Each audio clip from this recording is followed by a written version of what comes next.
This podcast is part of the Everyday Heroes Podcast Network, the network for first responders and those who support them. Disclaimer. All views expressed on What Makes Us Fire are solely those of the person or persons giving them.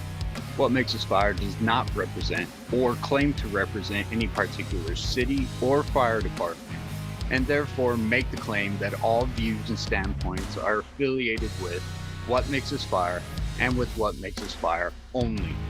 Any mention of certain fire departments or cities within the interviews are solely for informational and opinion-based dialogue.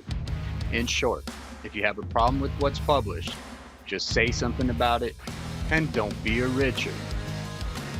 What is up? What Makes Us Fire friends and family? How are you doing today? My name is Josh, your host of the What Makes Us Fire podcast, founder of the What Makes Us Fire Foundation.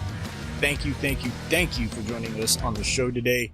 Before we get started, I want to thank the Spagnoletti Law Firm for helping the What Makes Us Fire Foundation get back up off the floor. I also want to promote our brand new website, whatmakesusfire.org. There you can check out where you can listen to the podcast, the YouTube, the iHeart, the Spotify. You can get What Makes Us Fire merch. You can check out upcoming events and fundraisers that we have for the nonprofit. And if you want, you can make a donation there as well. Just be advised, any donation currently right now is going to help us build What Makes Us Fire back into a 501c3. I want to be 100% clear with where your money's going. All right, now that I got all that out of the way, welcome to the show. Today I have a guest of mine that I met about a year ago in Las Vegas. And yeah, it was through social media. They were having an event, the Vegas Invasion. And I met him very sparsely. Like, it was real quick. And it was cool because both our names were Josh. And it was just, hey, I'm Josh. Oh, I'm Josh too. Cool. Awesome. He was busy. And that was it. Well, later on down the road, I find out that this gentleman is friends with a lot of large creators that are actually making a difference. And he's starting to make that difference himself. He was going through a pretty hard time at the time that I met him, and I was unaware. You all know him on social media as Timeout with Josh.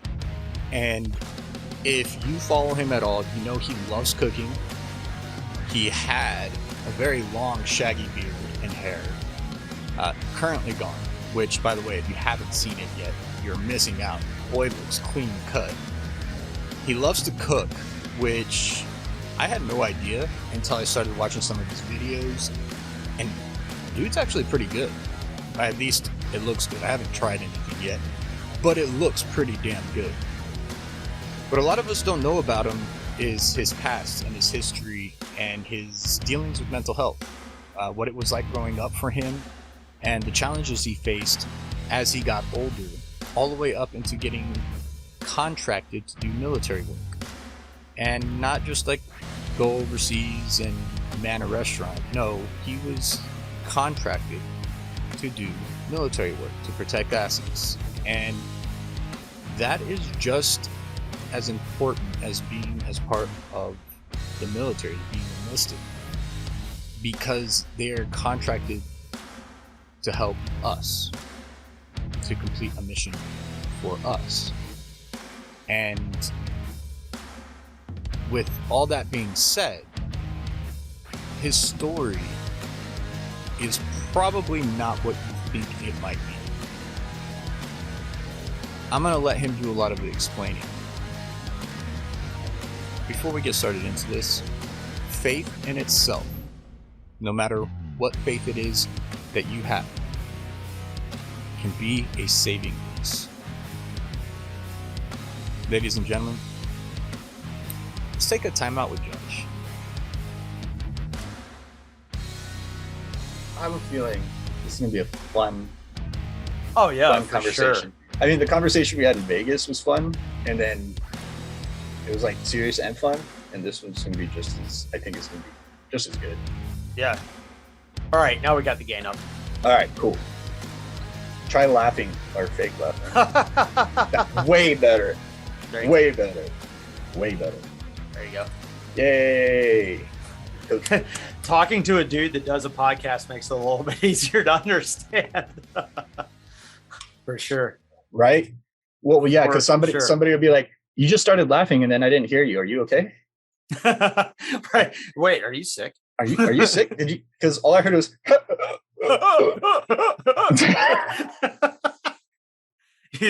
You sound like an elephant trying to hump a koala bear. What is wrong with you?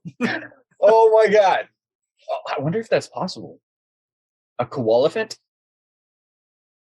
Hey, that was pretty good coming it up. I mean, think about this. Think about this. Great Danes and Chihuahuas have babies.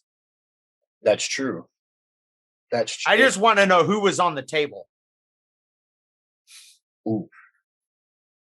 Like, was it a Chihuahua doing it to a Great Dane, or was it a Great Dane doing it to a Chihuahua? I mean, because the second one, that Chihuahua got wrecked. Yeah, the Chihuahua definitely got wrecked. I mean, definitely. I'm just saying. What is up, Josh? Welcome to the What Makes Us Fire podcast. Hello, everybody. Hey, give me 1 second. I know I said we're going to start and everything, but give me 1 second. I totally forgot my drinks and everything because I was busy trying to set up the sound and the video and everything else. I moved my computer. Get your beverages, man. I got to get my beverages, which, by the way, just a heads up, this is a no holds barred, everything goes kind of conversation, language, any type of conversation you want to have, we can have it. If we do go across anything that you might not want to be published, just let me know before I do the editing and stuff. That way I can edit that part out. And because I've had people like, we'll start talking and we just get into a conversation and they'll give me a call like a day or so later and they'll be like, "Hey, so you remember that part where I talked about this?" And I'm like, "Yeah." And they're like, "Can you take that out, please?" Oh, and I'm like, "Yeah, absolutely. No big deal." So, but anyway, yeah, give me 1 second. I'm going to go get my drink. Copy that. Oh, son of a... All right, pop filter. Let's not get it. Dude, I ran a pop filter on mine for so long, took it off and put this one on. Was way happier. Well, I have one of those too. And actually at one time I used both because that was before I had any idea. Bro, I learned everything about audio. I learned OJT, man. Google, YouTube. Same here. Fucking around with just pushing button. What does this button do? What does that button do? What happens when I turn this up? What happens when I turn this down? What is a high pass filter? What is a low pass filter? And all that other stuff. And for all of you listening, trust me, I had no idea what I was talking about either. None. No, when I started mine, man, I started off doing sound for my parents' church, and big church, so huge, like 8.5 foot long soundboard, big mixing board, everything like that. And that's all fine and dandy, but that's a totally different animal than this. I mean, you're mixing for a podcast, you're mixing for listening purposes, not for a big room performance type purposes. So I had some of an understanding, but so much of that technology has changed to be computerized now. And your soundboard is literally on your computer. Yeah. And everything that you can do for a podcast. I mean, somebody out there that has done this or has schooling in this is going to listen to this and go, "Josh, you're an idiot." Yeah. Because it literally, the intro for my podcast took me like a day to make. And it's like the most simple intro, but I was like messing around with it so much that it just like somebody would have gone like, "Dude, bro." And there probably somebody's going to listen to it and go, "Dude, bro, you need to fix this." Right. No. So my intro is a disclaimer because I'm still a firefighter working at a fire department. Yeah. So I have to put a disclaimer at the beginning saying, "Hey, I do not represent any particular city or fire department. It's my views alone. You don't represent any particular entity. It's just your views and yours alone." And so I make that disclaimer, and I'm probably going to have to redo it now that I know the audio, not how to actually do the audio. Mine, I did the music, and then I recorded my voice over it to do the intro. And I had, I did the slowing of it and warping it and twisting it and everything like that. And that probably should take the average good person with sound like 10 minutes to do. I'm like sitting there for like 3 hours, like an idiot. Bro. Google, YouTube, Google. Yep. And then some of them don't even have like, because I use Audacity, which is pretty simple and easy. Yep. But there's some that'll be like Audacity, and then you look it up and I'm like, that's not Audacity. And it is Audacity. They just have like the paid upgraded version. And I'm just like, right. But what about for the poor people? Like, yeah, absolutely. Help me out here. Anyway, Josh, brother, thank you for coming onto the show. What Makes Us Fire podcast, man. It's been, we've been last night. We saw each other in Vegas, which was the beginning of April of this year. And it was for the Cheer Choice Awards. You and I have known each other a little bit before that, and that I was going to be helping out. All that stuff happened. Mm-hmm. You guys made I think you guys made a great decision, smart decision. But anyway, the friendship was still there. There was no love lost. Absolutely. And there was no, what's the word I'm looking for? Animosity, because it was business, right? You guys made a business decision, and that's what it was. No big deal. Yeah. But in Vegas, me and you actually got to hang out, on a personal level, got to have dinner with some friends, hung out. You were busy as hell. So I appreciate the time that you took to hang out. Man. But it was a lot of fun, man. And it really was. It really was. You and I have been able to grow a relationship through a lot of my guests, through social media, obviously. However, you and I have been able to talk off air as well, and just have good conversation and hang out and play video games. Yes, we play video games. People. Yeah, we do. We're big children. Yes, very large children. Very large children. Don't give money to big children. We do things like podcasts and play video games with them. No, dude. If I had all the money in the world, I would be traveling. I'd be doing my podcast in person, right? Playing video games with whoever would want to play video games with me.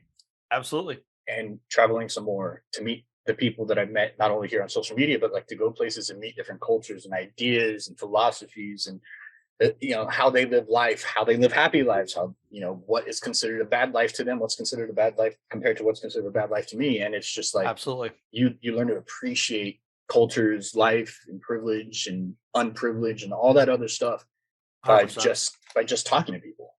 Absolutely.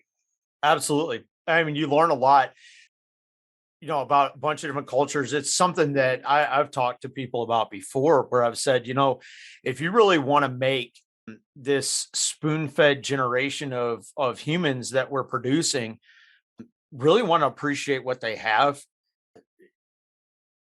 send them to another country. Mm-hmm. And don't send them to England, don't send them to France or Italy, which are very beautiful countries. Send them to places that are struggling.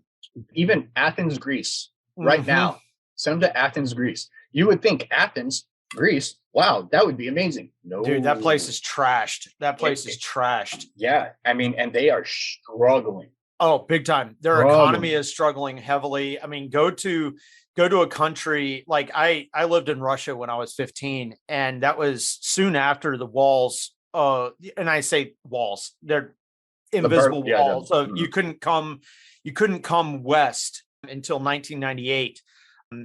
When I went, you couldn't come west easily at all. And I lived over there, and Russia was still, at that time, was still stuck in the early 80s as far as technology, as far as everything. And the way it looked, it wasn't westernized. I mean, it was westernized to the extent of European westernized, but it wasn't up to date. Things were outdated, just the roads, everything. It was a struggle. I mean, they were breaking out of communism into what is best described as socialism now, but they were breaking out of that. And it gave you a huge appreciation, because you're like, man, people are walking around struggling day to day. And it's a majority of people that are. And we took a train out to St. Petersburg, and to drive by, or to ride the train by houses where these people were living underneath houses that had tarps on them, that in the United States, we would have torn them down and they would have been condemned years ago. It gives you a really huge appreciation for what you have here, whether you have little or you have much. It gives you a huge appreciation. And don't get me wrong when I say that, because I know places like Detroit and Chicago and, New Orleans and some of these other cities are struggling with the exact same thing. I'm talking about the people that are are going to public school, are wearing their Nikes, are wearing their nice clothes and stuff like that, for them to go over there, I think it would give them a whole new perspective and appreciation for what we have here. Absolutely. Sure. Absolutely. I think that when it comes to appreciating what you're given, sometimes you have to take it away to appreciate it. And you really do. Seeing somebody that doesn't have those things and were never given those things appreciate things that you would think that are less than blows your mind. You're Absolutely. like, oh God, I would never want that. And somebody over there is like, are you kidding me? Yeah. We would kill for that. I mean, I was floored because, one of the things that I learned, and you kind of learn this on social media, if you're on TikTok, or if you're on, an app where gifting is there, or, people will send you stuff to a PO box or whatever as a, like, hey, thank you, I wanted to make you a cup, or here's one of my hats, or, something like that. I had a very large creator who's a very dear friend of mine tell me something, because she gets a lot of that. Mm-hmm. And she goes, when you go overseas, you give a gift. Like, if you were to invite me to your house, Josh, I would come with a bottle of wine, or I would come with something, right? I'm like, here's this gift as a thank you. Well, traditionally, they'll give you something in return. Mm-hmm. And it's like, wait, you're already giving me a meal. You're already doing this, but they'll give you something in return. In the United States, we're very quick to say, oh, no, you don't have to do that. Mm-hmm. Over there, that's an insult. Yeah. That's a huge insult to not accept. And it's appreciation. And we take that for granted, even in our own personal relationships, where somebody will take out the garbage in your house or something like that, and to say thank you. We take that for granted here. Whereas over there, it's not that way. I mean, my interpreter, she took me to her parents' house for dinner, and they spent almost a month's income on the dinner that they made for me. Dude, a month's income. Right. They're pensioners. He was military. She was a teacher. They're retired. I was like, holy cow. And he gave me, they call him admirals, but he captained a destroyer during the Cold War. And he gave me his cover. He gave me his white hat, his officer's hat. I was like, I came with like American candies and like little trinkets and stuff, and you get like, whoa, something that has so much sentimental value. Mm-hmm. Oh man. And we take it for granted, man. We really do. We take it for granted. We take for granted that we can hop in our car, or hell, we take for granted that we can get on an app and get food delivered to our home. We take that for granted. We really do. Yeah. And I agree with you. I think that society today, especially here in North America or developed countries, and even, I got to be honest, even I do it sometimes too. Like, I get real frustrated at something that I didn't get, or something didn't happen, right? I get frustrated, and I have to sit back and go, you know what? I understand that my struggle is my struggle, and what I consider my struggle is mine and mine alone. But at the same time, somebody else would just be happy to be where I'm at. So exactly. Can I use that to be appreciative of at least what I do have? So 100%. And you got to be very cautious with that line of thinking, because sometimes you don't want to disvalue what you're going through too. 100%. So you just got to use it sparingly and make sure you're using it for the right reasons, that line of thinking. Absolutely. Anyway, we started this conversation off on travel and meeting people and everything else. And I love rabbit holes. I love little rabbit trails, because no, don't get me wrong. I really do. I love rabbit trails because rabbit trails allow people to hear what somebody might be passionate about and everything else. But I try to, I got to guide the podcast, so we kind of stay on where we're going. Yeah, for sure, man. I usually start with how we met, and of course that was through social media. Actually, we met through a friend. I met you through Chief Nitro. Yep. Jay, I met you through him last year at the Vegas Invasion, which was just a meetup, which wasn't the Cheers with Words, but I met you last year. There, that was very sparingly. It was very sparse. You and I didn't really talk much. It was just, hey, I'm Josh. Hey, I'm Josh too. I'm like, oh, okay. And then we went our separate ways. But this year was a little bit more personal, a little bit more getting to know each other better and everything else. Yeah, absolutely. And, we met through social media, and we've developed this friendship, and that's how we've gotten to know each other. And I invited you on the podcast and to talk about you, basically. And what the podcast is about. We're very mental health forward. Yeah, absolutely. Especially within the civil service realm. And remind me again, you do have some civil service experience, correct? Yeah, contracting. That's right. Yeah. Yep. And you were contracted overseas. Correct. That's right. So, and the contracting overseas is just as dangerous when you go as being deployed within the military. You're still getting shot at. There's mortars still coming your way. And so you have to deal with those things just like the military personnel do.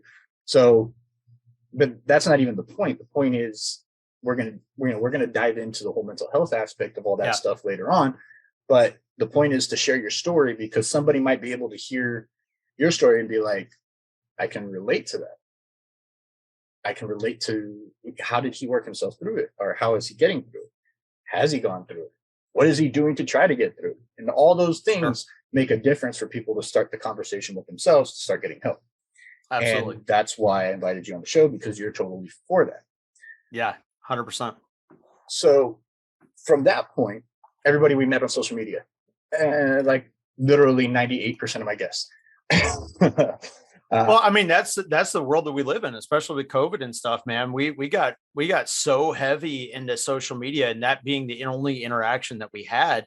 But at the same token, man, like some of the best fucking friendships have come from that. Like friendship with you, Jay, Sergeant Silky's, TikTok Peacock, all these other guys, Corey, Caliboy 17, J-Lo Fett, a bunch of my friends, it's because of them, like you guys have become some of the greatest friends I could ever have. And it all happened because of a stupid little kids app, Right. and that blows my mind, because so I didn't start TikTok until I had the podcast going for a while. Sure. And I was only promoting it on Instagram and Facebook, didn't have a Twitter or anything. I had a guest come on, and she's like, hey, you should get on TikTok and promote what you're doing. Share your story that way. And I was like, I made fun of my kids for liking TikTok. I was like, TikTok's so stupid. Like, why would you? Absolutely. Why are you guys wasting your time on that thing? But then she told me, she's like, yeah, no, I promote my real estate business on it, this and that. I have like 10,000 people that follow me. I was like, 10,000. Wow, that's a lot, And so I was like, okay, I guess I'll try. And so I got on, started just posting little snippets of the podcast. That's kind of what it started as.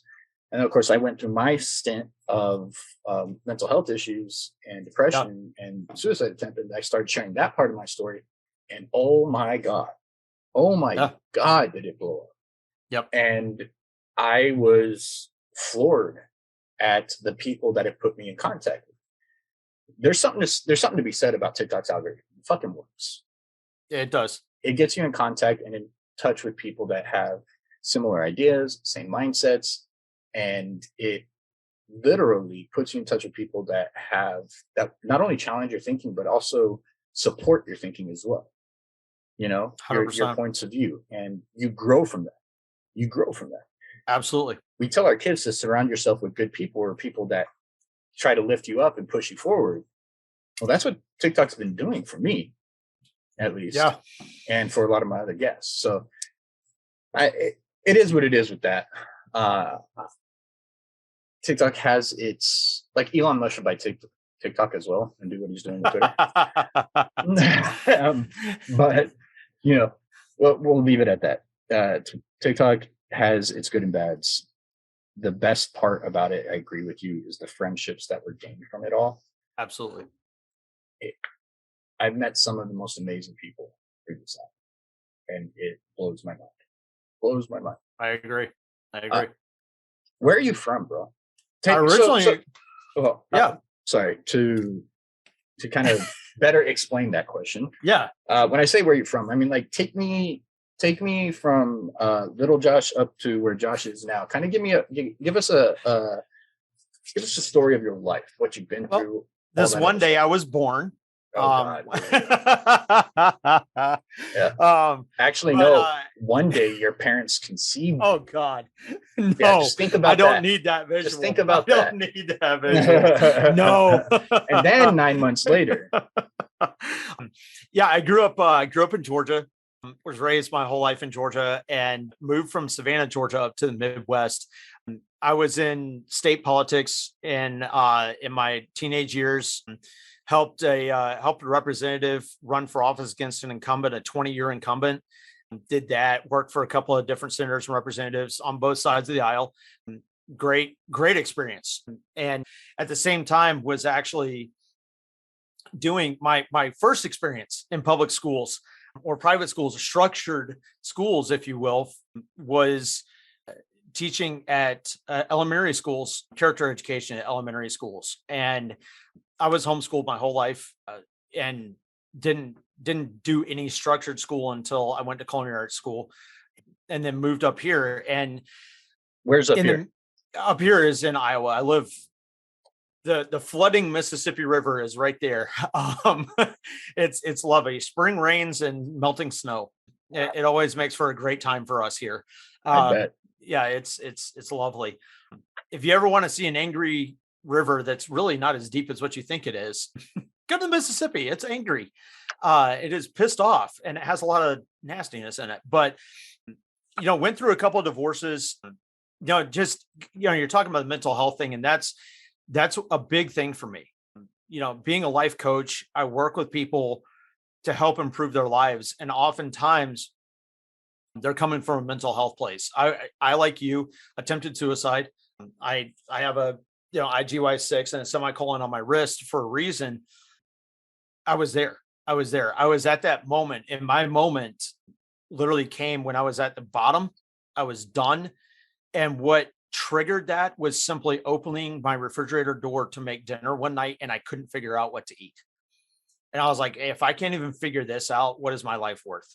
And a really, really dear friend of mine, very dear friend of mine, randomly called me, and I had ingested 500 milligram extra strength Tylenols and half a bottle of Jameson. I was ready to check out and go to sleep, and that would be it. And he called me and I was fumbling over my words. I couldn't say anything, started yelling at me, "What the fuck is wrong with you? What are you doing?" And screaming at me. It clicked a light bulb on. I spent the next 2 days puking my brains out, shoving charcoal down my throat. And I decided that was it. I'm here for a reason. If that didn't kill me, I'm here for a reason. And the thing that I think we all have to realize, and I think that I like to focus on, is with the mental health, is we are here for a reason. You are here. You are made to be here. You are not made to check out. You don't get to give up. We aren't giving up on you. Don't give up on you. And I mean, I did a video a couple of days ago on TikTok that said it. And a butterfly cannot see the color of its own wings. And so all too often we are like butterflies and we don't see the color of our own beauty and who we are as people. And it takes other people around us to remind us sometimes.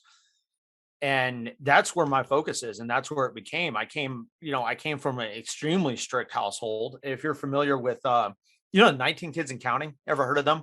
Yes. Okay. I knew the Duggars personally.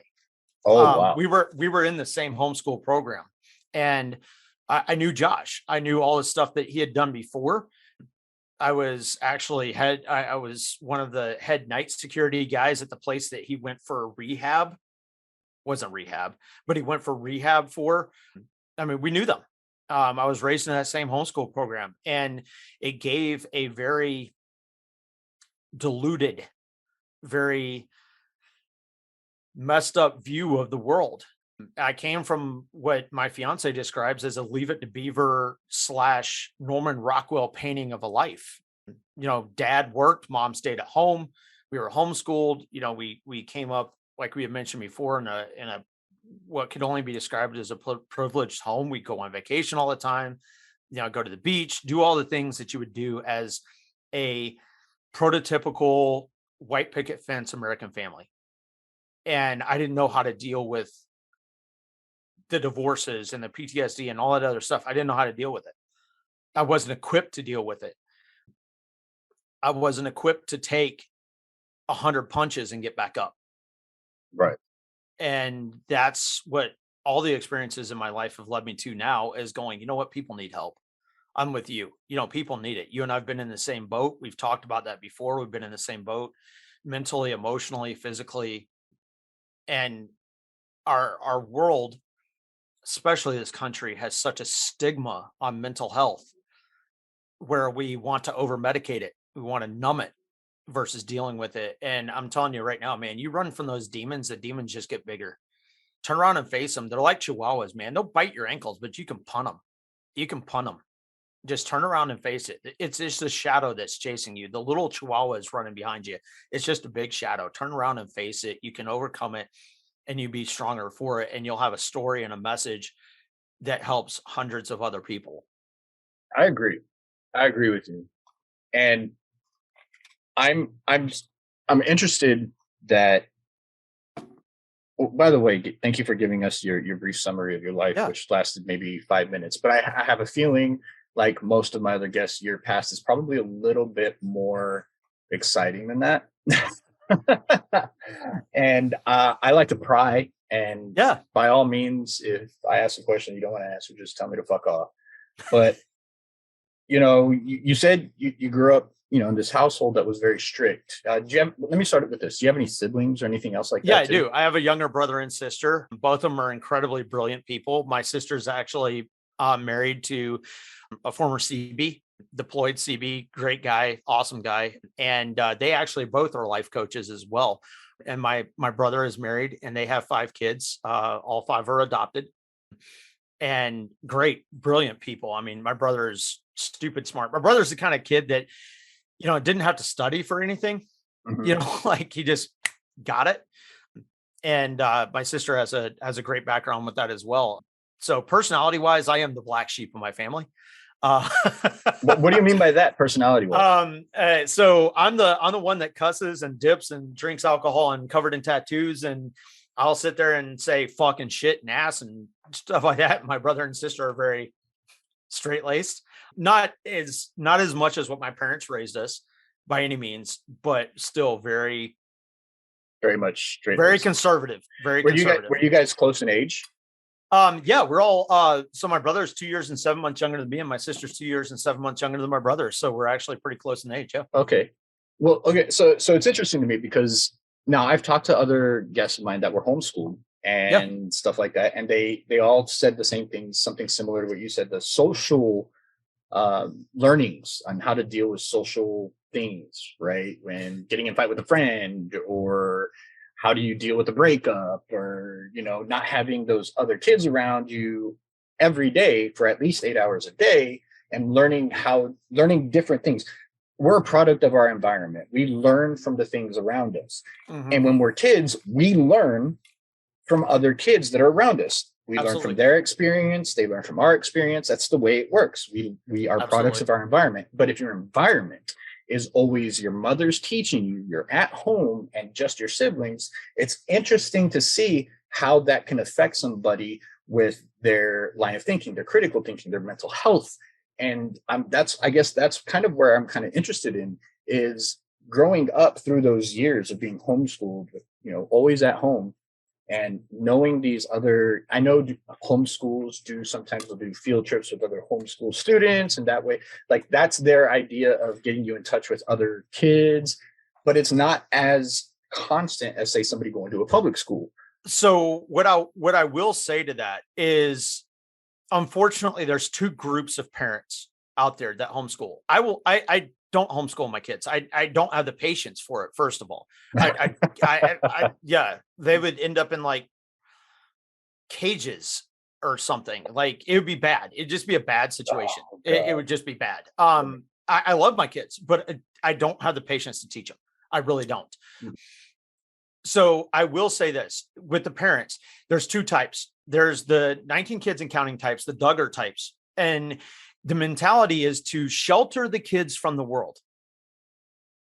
The other types, which were my parents, we want a better education. My dad has a master's in history. My mom is a physical therapist. Both of them graduated very well in their classes.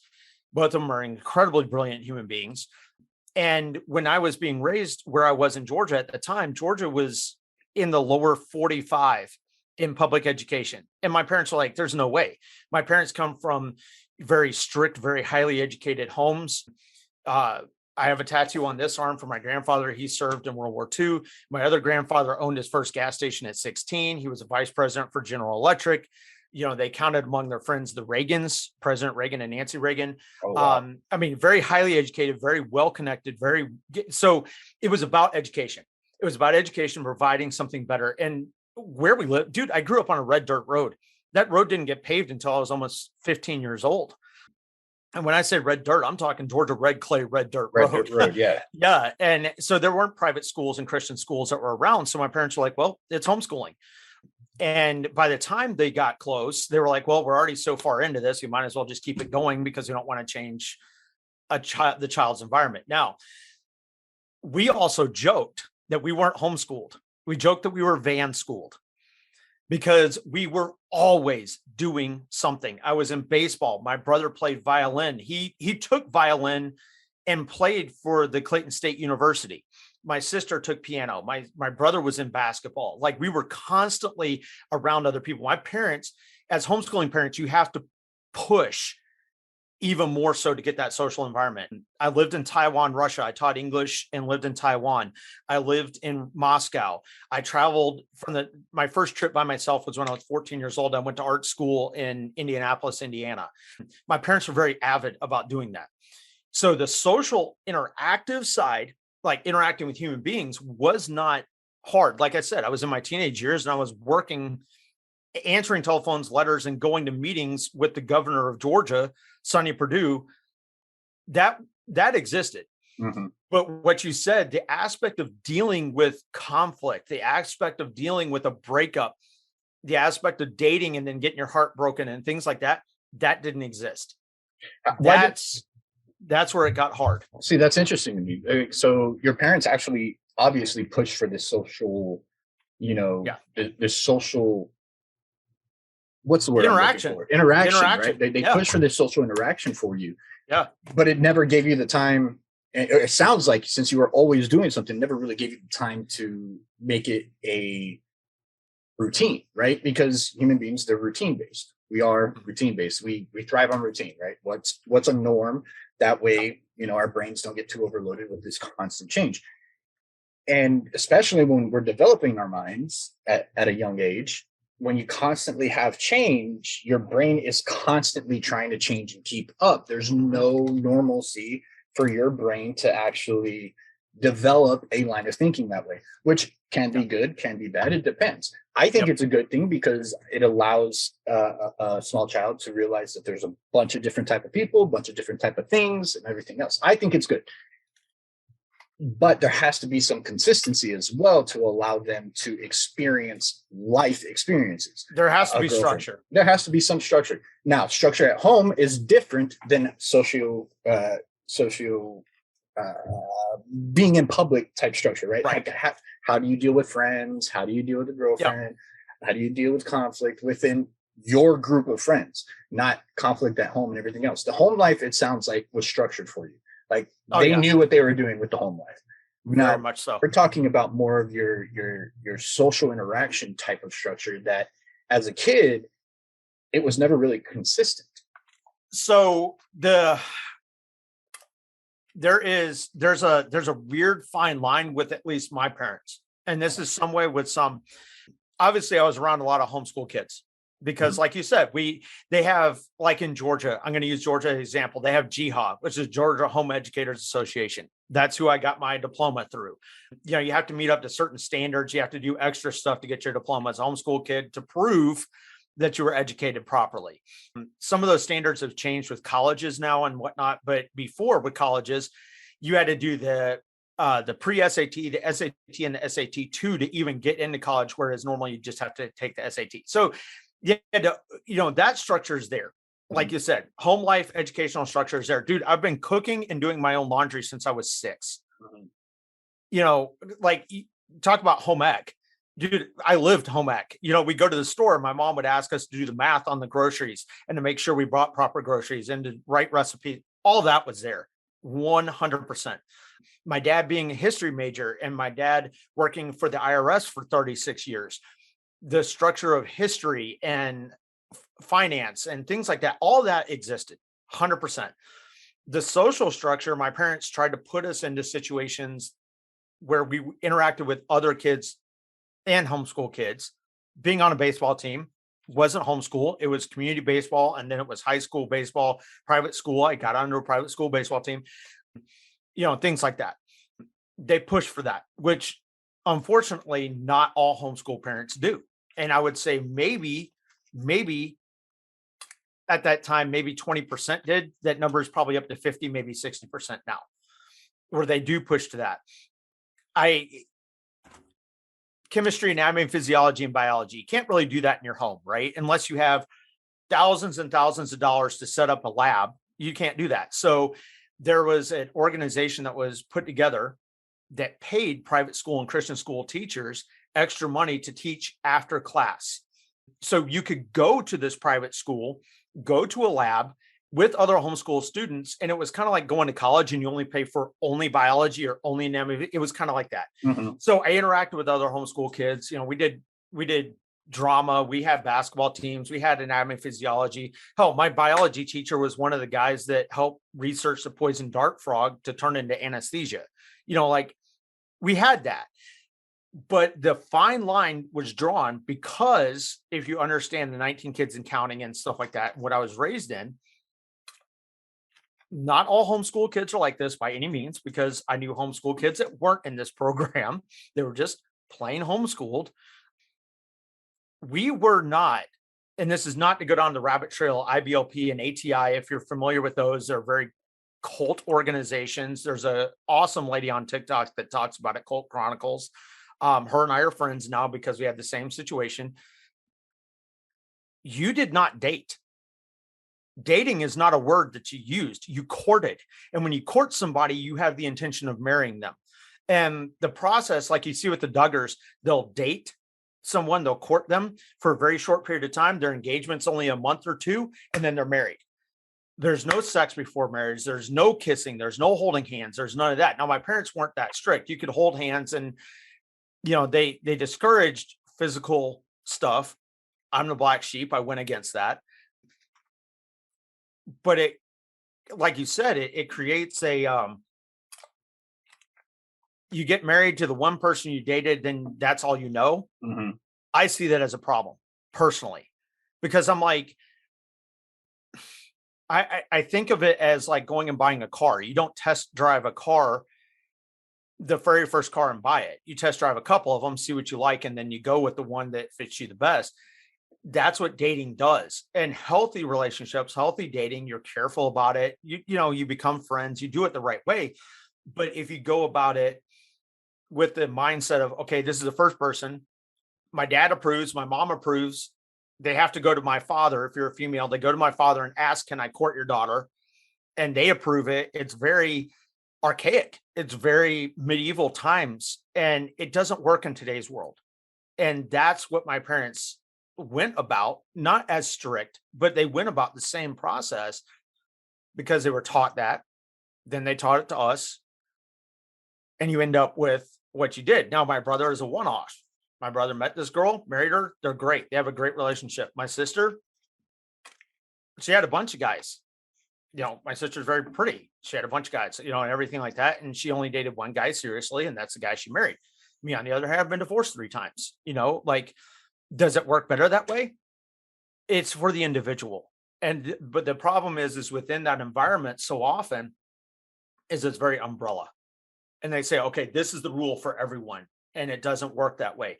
I've seen many normal homeschooled kids go about the normal dating process and it works, but it's because of the parent. The parent is the responsibility there. And you're not just an educator. You're not just a parent. You're both. Mm-hmm. And you have to figure out when to take the hat off and put the hat on. And sometimes parents can't do that well. And you end up with that issue, like you're saying, with that social, not the social interaction so much as the ability to handle adverse social situations. Right. When did you start realizing that the way you were being raised was a bit of a detriment compared to the rest of the world. Now, when you're in that life, a lot of the times you're sheltered from the rest of the world and the ideas from the rest of the world. However, you weren't, right? So you were exposed to some, you're in baseball and everything. You were exposed to some public school kids that are around other kids all the time, not just at baseball. Like they're able to meet other people that aren't in baseball and everything else. You go and hang out with these guys that are in baseball. That's it. Yeah, that's all you guys got in common is baseball. Yep. So when did you become aware that the way you were being raised wasn't necessarily beneficial for you? I started first having issues with it. Mm-hmm. Probably around 15. And it came, and this is going to sound really fucking hilarious. This is going to sound really funny because it's almost come full circle.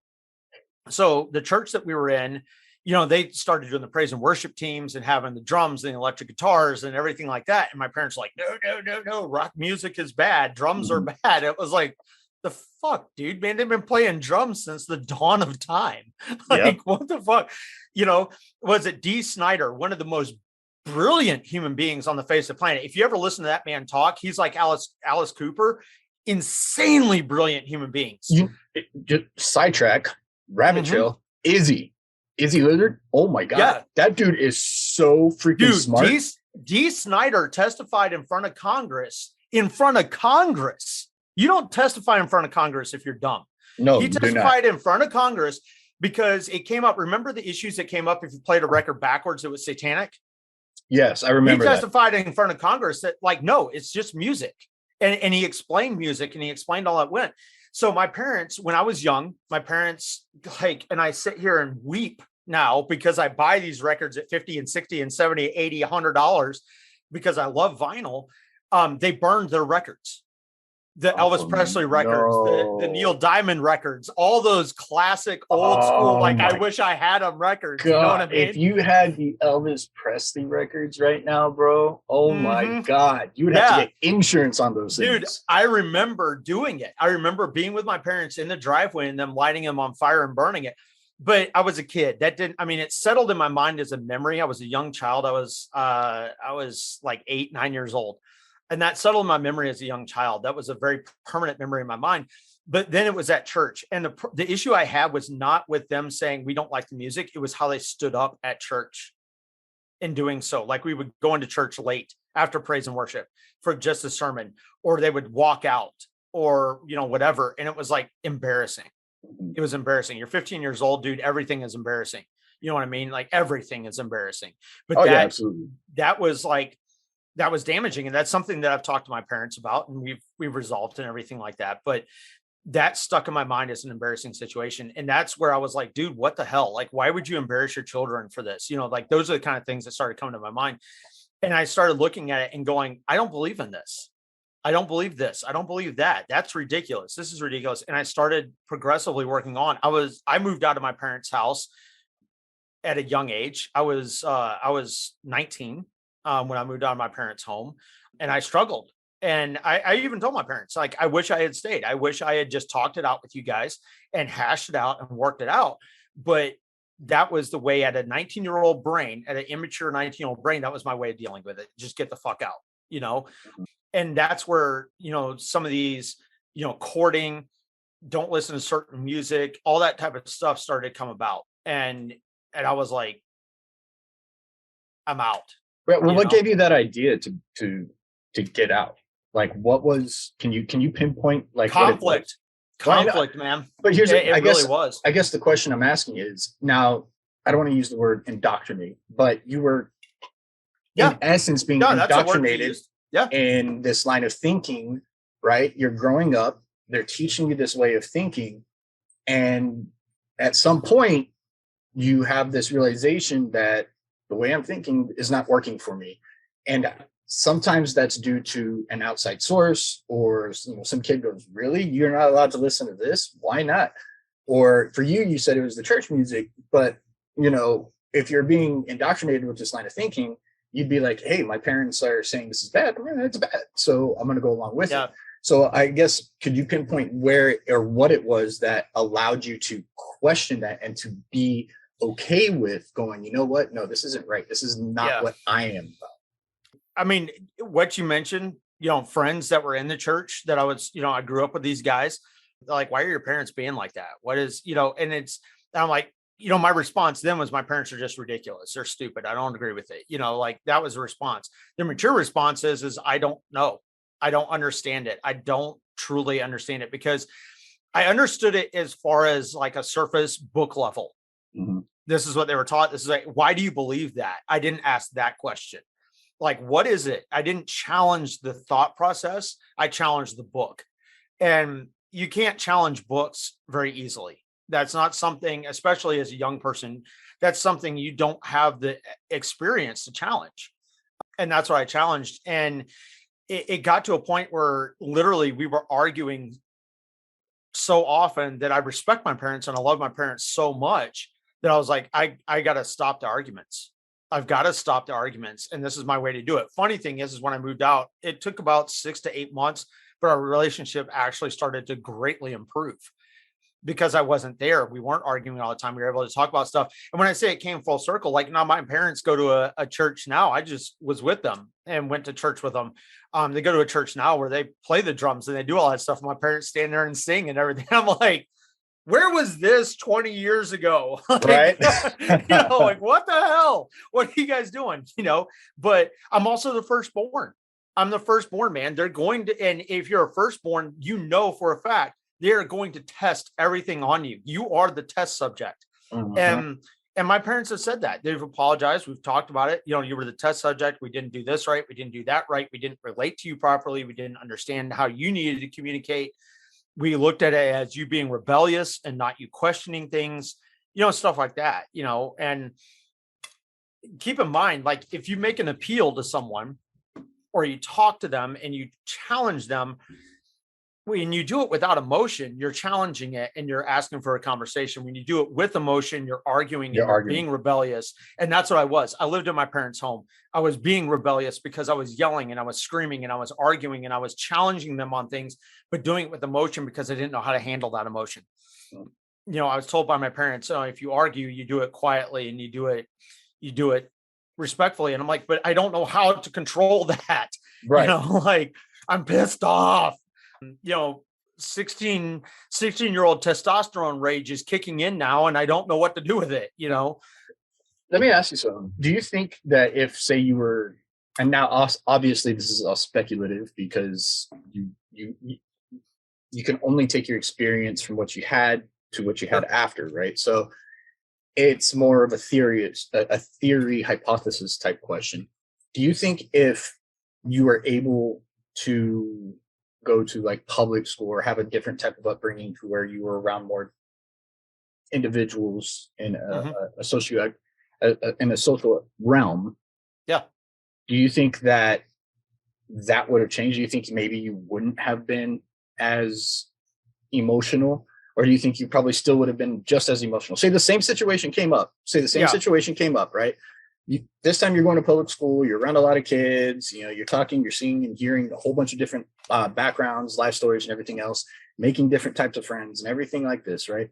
Yeah. And the same situation comes up in church where they're leaving when the band comes and everything else. Do you think you would have been as emotional, or do you think maybe you would have been able to handle that differently? Now, I understand this is a completely it's hypothetical question, but it's interesting to hear what, as you're, as an adult now looking back, we're able to process all the things that we thought about when we were younger. And a lot of times we're like, God, we were stupid.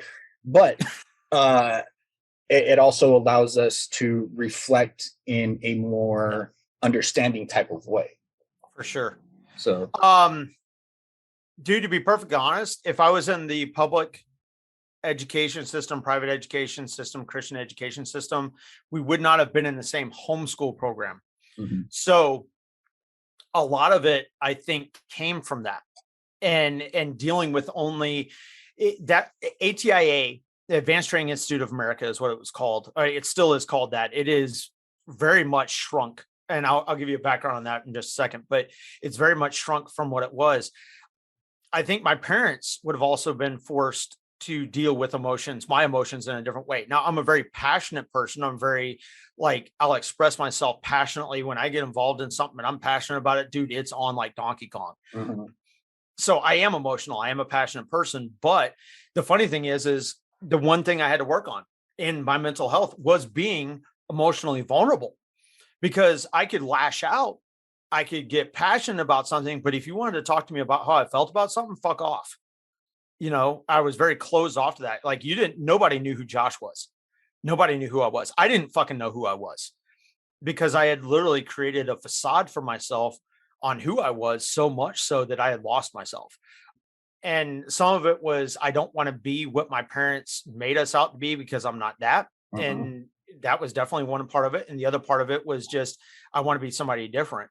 And there were some things that happened in my childhood that led to that. And one of those things was with the IBLP ATI thing, and a specific incident that happened then. Would you be willing to talk about that? Oh yeah. To kind of give an idea of what that was, to kind of, because that's significant in this whole idea and mindset change, right? Very much so. So prior to my treatments, I have like a lot of hair. Like I'm a hairy dude, and that developed young in age. And somebody had made a comment when I was so IBLP had these conferences. Keep in mind, at its heyday, IBLP was an $80 million a year organization. IBLP, what does this stand for? Institute in Basic Life Principles. Okay. And they would hold conferences all over the United States, conferences that would take up entire arenas. Like I can't remember it off the top of my head, the Omni Center. It was called the Omni Center. That's what the Atlanta Hawks play in now. But before that, they were in the Omni Center. It would take up that entire Omni Center. They would take up the Georgia World Congress Center, like the whole facility. And that's hundreds of thousands of people, children and adults. And they had a children's program that kind of mirrored the adults one, but in a children's way, crafts and all this other stuff. And we were in these small groups. And a kid had made a comment. I fired off at them. They were like, "Oh, you need to go to a wisdom walk." That's what they called it. It was basically like timeout. Uh-huh. And you talk to this person about your anger issues, or talked about why you were upset, or whatever it was. And it was a comment about the fact that I had like hair on my arms and stuff like that as a 12, 13-year-old. And that affected me. That affected my self-image. And it hit really hard here, which then affected my self-image later on, where I wanted to cover that stuff up. I wanted to look different. I wanted to be different, things like that, but in a very unhealthy way. Where do you think that came from at such a young age? This idea of perception of others being important. Dude, because the ATIA, IBLP, they're very much, I'll give you a really, really big example of it. If I were to tell you, Josh, dude, man, you look great today. Mm-hmm. Yeah, that's going to make me feel good. Absolutely. And you would say, thank you. I appreciate that. Right? Thank you. Yeah. ATIA, IBLP, Josh, you look good today. Your response should be, well, thank you. My parents bought my clothes for me. They're wonderful people. It's deflecting. Everything is deflecting. So anything that comes at you negative, you're going to deflect. Anything that comes after you positive, you're going to deflect, because that's how you were raised. Mm-hmm. You deflect. It was called deflecting praise. And I'm like, why would you do that? People come into my lives now and they say, man, you have beautiful eyes. I'm like, oh, thank you. I appreciate that. That is something I could not do when I was 15 years old. Like and when I say I could not do, it's not because my parents told me I couldn't do it. It's because my parents taught me to not do it. Mm-hmm. That's the key. And some of that, like, you have this weird balance and this weird idea of things. Everything is an analogy. Everything is non-reality. So for instance, Cult Chronicles was talking about it in her one of her videos, where this lady was like, oh, I love going out in the fall and seeing the leaves change. But you know what it reminds me of? It reminds me of death. But even though it's beautiful, there's beauty in death. And I'm like, the fuck, dude, they're leaves. They're falling from a tree. They do it every year. What the fuck? You're like, why does it have to be like that? Why can't it just be beauty? Why can't it just be those things? And that was that indoctrination. And with that indoctrination, it twisted the mindset. The crazy part is our family was involved with ATIA and IBLP from its very inception. And I know the founder. I have literally sat down face to face a few years ago. I sat down face to face with the man and chewed his ass out. chewed his ass out. And the only reason I got that sit down is because he recognized my parents' name. And his handler, I'll call him his handler because that's what he is, him and his wife, I had contacted him. I was like, you guys, this organization is bullshit. Everything. They had a Facebook page. I posted on, I did the Martin Luther nail the 99 Theses to the church door situation. That's what I did. Mm-hmm. And they were like, oh, we want to talk to you, blah, blah, blah. Bill knows who you are, so on and so forth. We had many interactions with each other as a teenager, knew him personally, like I said. And when I got there, I chewed him out. I let him have it. And I didn't hold back. I was cussing at him. I was like, dude, you're full of shit. You created a cult. You've done it. He goes, well, that's not what I intended. I'm like, I don't care what it's intended. Your leadership did it and you allowed them to continue. You know, you portray yourself as a god. You portray it's like these super huge mega churches, these televangelists that are like, give money and you'll have prosperity. It's the same concept. Like you're no different. Right. You know, we had to wear the same clothes. We had to wear muted suits. Dude, I got in trouble at a church where I did a public speaking event where a lot of these people were because I wore a blue fucking dress shirt, dude. I wore a dark suit, a dark blue suit, a dark tie, and wore a blue dress shirt, not a white one. And one of the mothers came up to me. I can't believe you're wearing a blue shirt. Are you fucking kidding me? That's how ridiculous it is. But the thing is when you have that hitting you constantly, you don't know how to deal with it. You're told not to act out. You're told not to defend yourself. You're told not to do these things. Pray for your enemies, all that kind of thing. You know, like I'm a Christian. I make no bones about the fact that I'm a Christian. I'm non-denominational.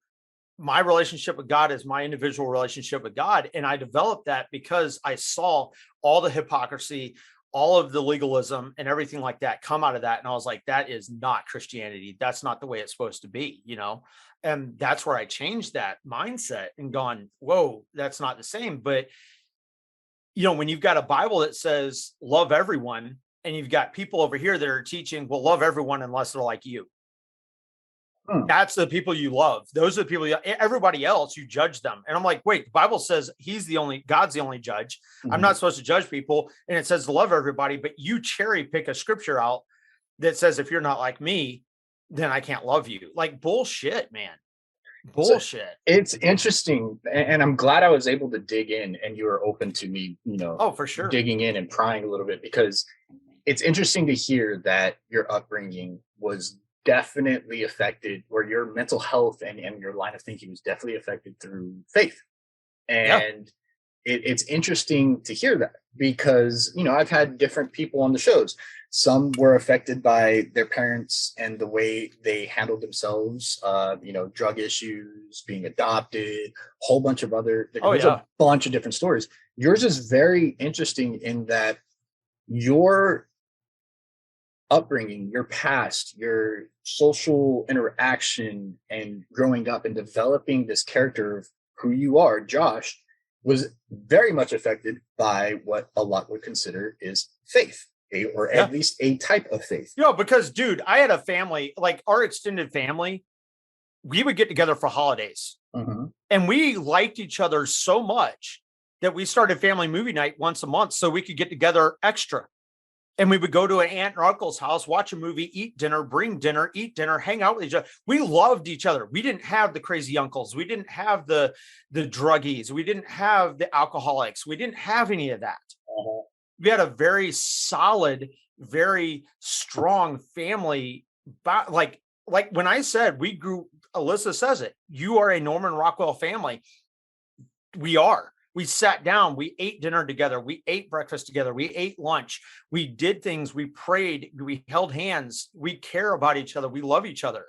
You know, with my dad going through his health stuff, you know, like financially being tight so that I can go visit him because I want to, not because I have to, but because I love my dad and I want to. We had all that. Mm-hmm.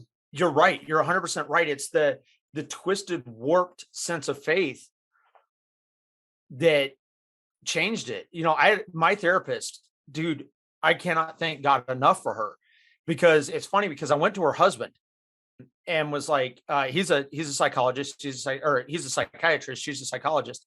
Went to him and he was like, after the second session, he was like, Josh, you need to talk to my wife. I'm like, okay. Mm-hmm. You don't need drugs. You need a psychologist, not a psychiatrist. Psychiatrists, for everybody that's not aware, just a real quick, psychologists are more like therapists. Psychiatrists are therapists that are kind of like therapists, but they're able to write prescriptions. So you tell them your issues, your problems, and usually they'll give you a prescription to help you mitigate those issues and problems. Psychologists, they're great. More, they're great. They're absolutely great.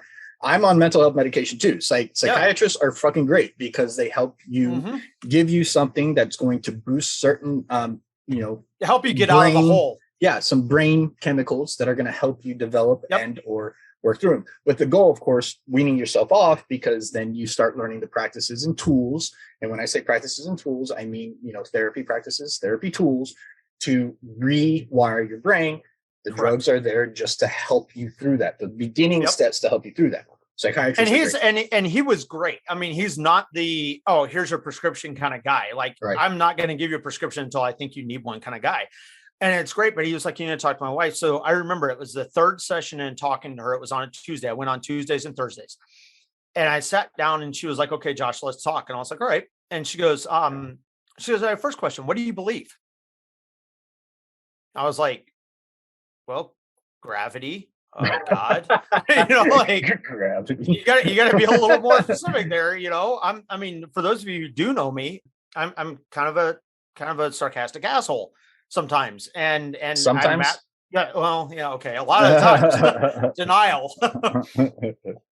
But I'm massively sarcastic, so I was kind of firing back at her. I was like, what? You got to be more specific. She goes, you're a Christian, right? I was like, yeah. And they're Christians, but they're very open. You know what I mean? They're not like, okay, this is only Christian counseling or this is only Christian help therapy. This is like, we're going to meet you where you are. Mm-hmm.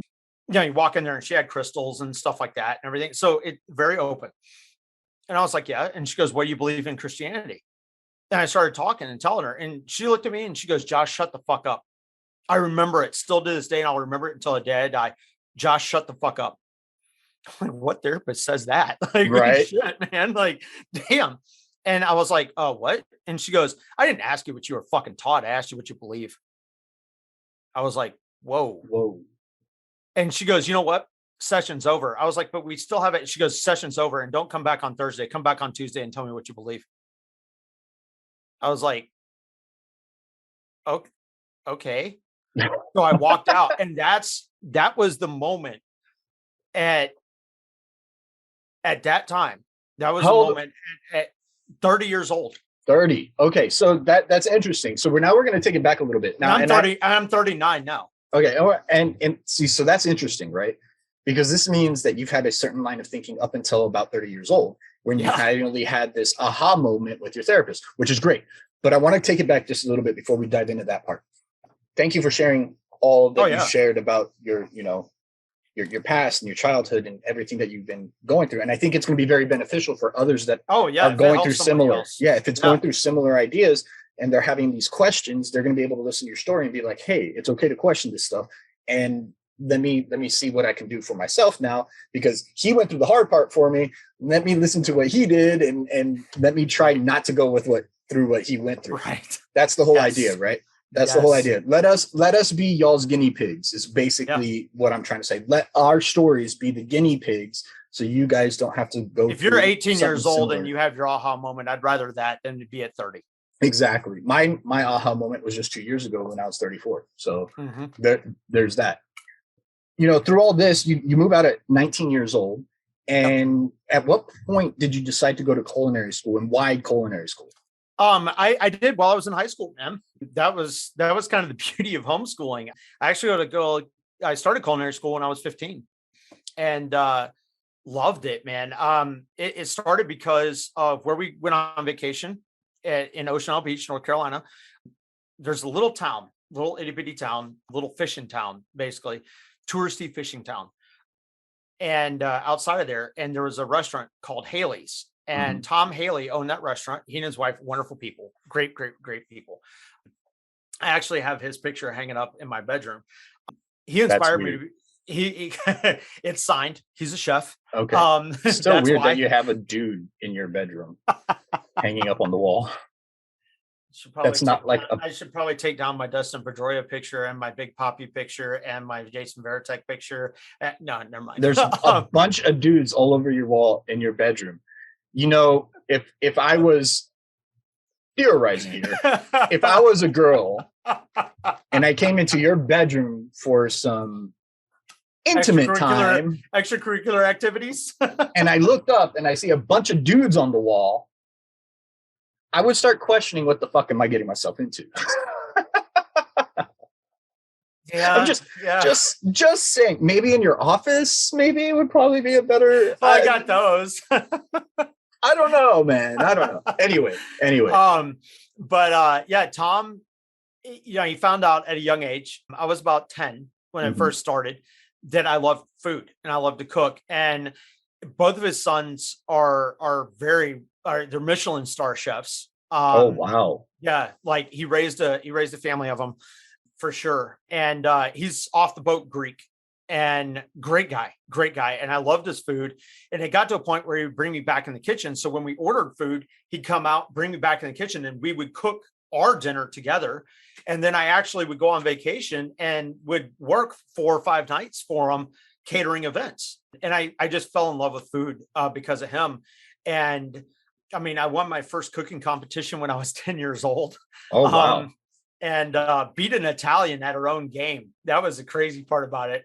But I enjoyed it. And I got into culinary arts and I got out of school and started helping restaurants open. Mm-hmm. So I would be like a 1099 employee, go in, help them organize their kitchen, set it up because of food flow and everything like that.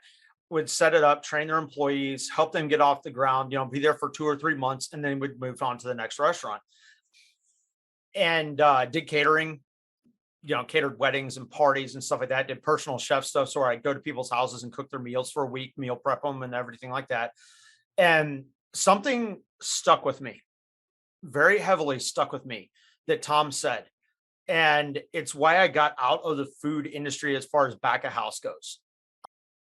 He said, if you're a chef or you own a restaurant, you will never have a family. You'll have one, you'll have kids, but you'll never be there because you're working 16, 17 hours a day. He goes, you won't know your kids.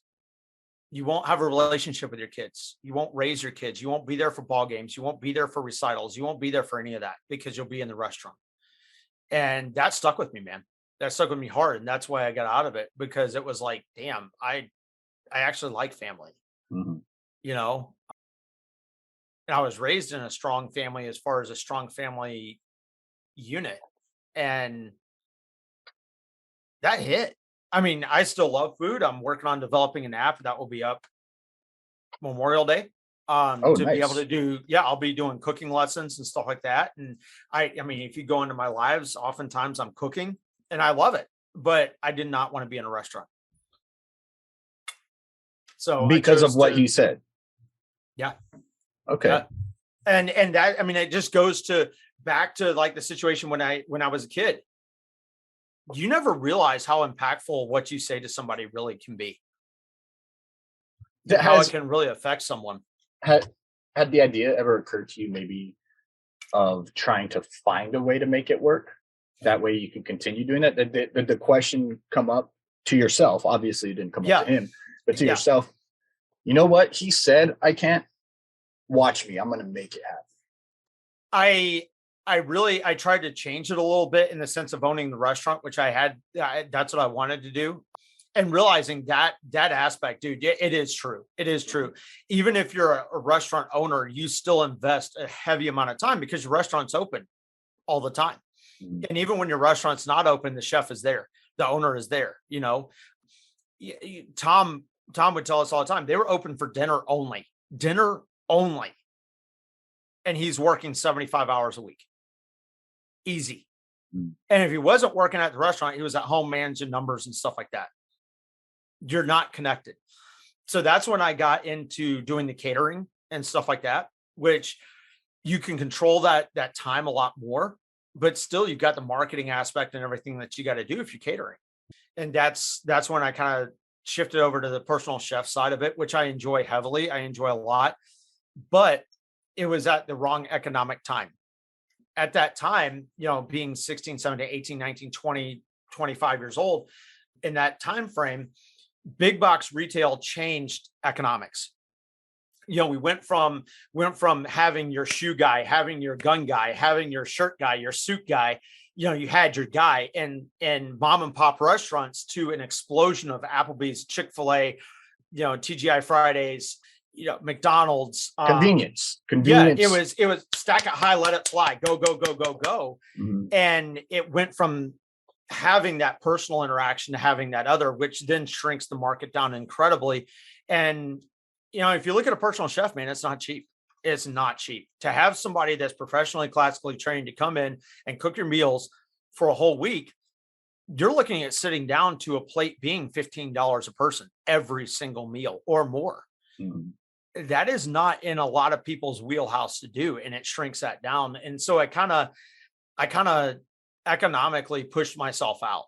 You know what I mean? So that's why your marketing is very limited to. Yeah.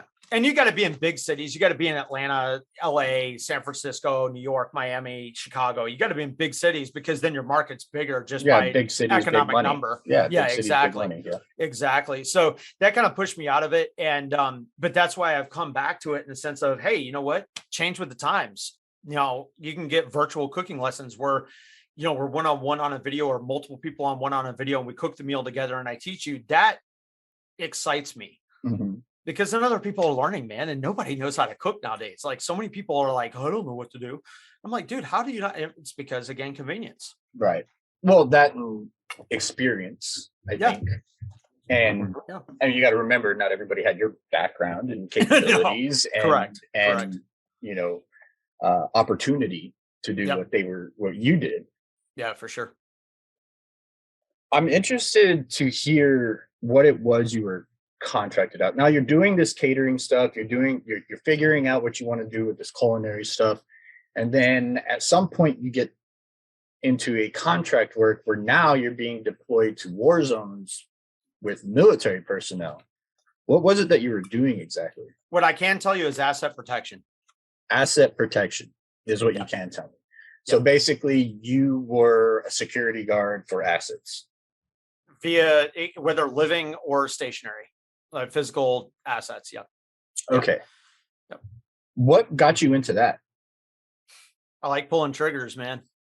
Okay. Putting warheads on foreheads is fun for me. I mean, you and I played Call of Duty. Yeah, absolutely. Yeah, no. I get that. Which, by the way, we might actually jump right into afterwards. Except you got to go live to get to your 90K. No, man. You got all my time. You got all my time, man. You got all my time. That's it. So that's interesting, because that is a far cry from anything that you have talked about up to this point. I have anger management issues. It really is, dude. I don't know what it is. It's like you as a firefighter, man. I'm going to turn it back on you. Running into a building that has flames on it is not my cup of tea, but it's yours. It's know what I mean? Yeah, exactly. For me, I'm like, hell no, man. Hell no. I'm a scuba diver. I dive. I will go in water. I will go in water that could crush me, but I am not running into a building with fire in it. That just ain't my thing. My buddy is a cop. He'll always be a cop. Why? Because that's what he loves. He loves to go out there and get out of his car in his uniform and play basketball with some kids, or why. That's his thing. But he's also military. Like it's like anybody else in their careers. And that's why I do the life coaching, man. It's because you got to find what fuels you. I mean, a lot of people have a misconception of Michael Jordan. Michael Jordan didn't even make his varsity basketball team.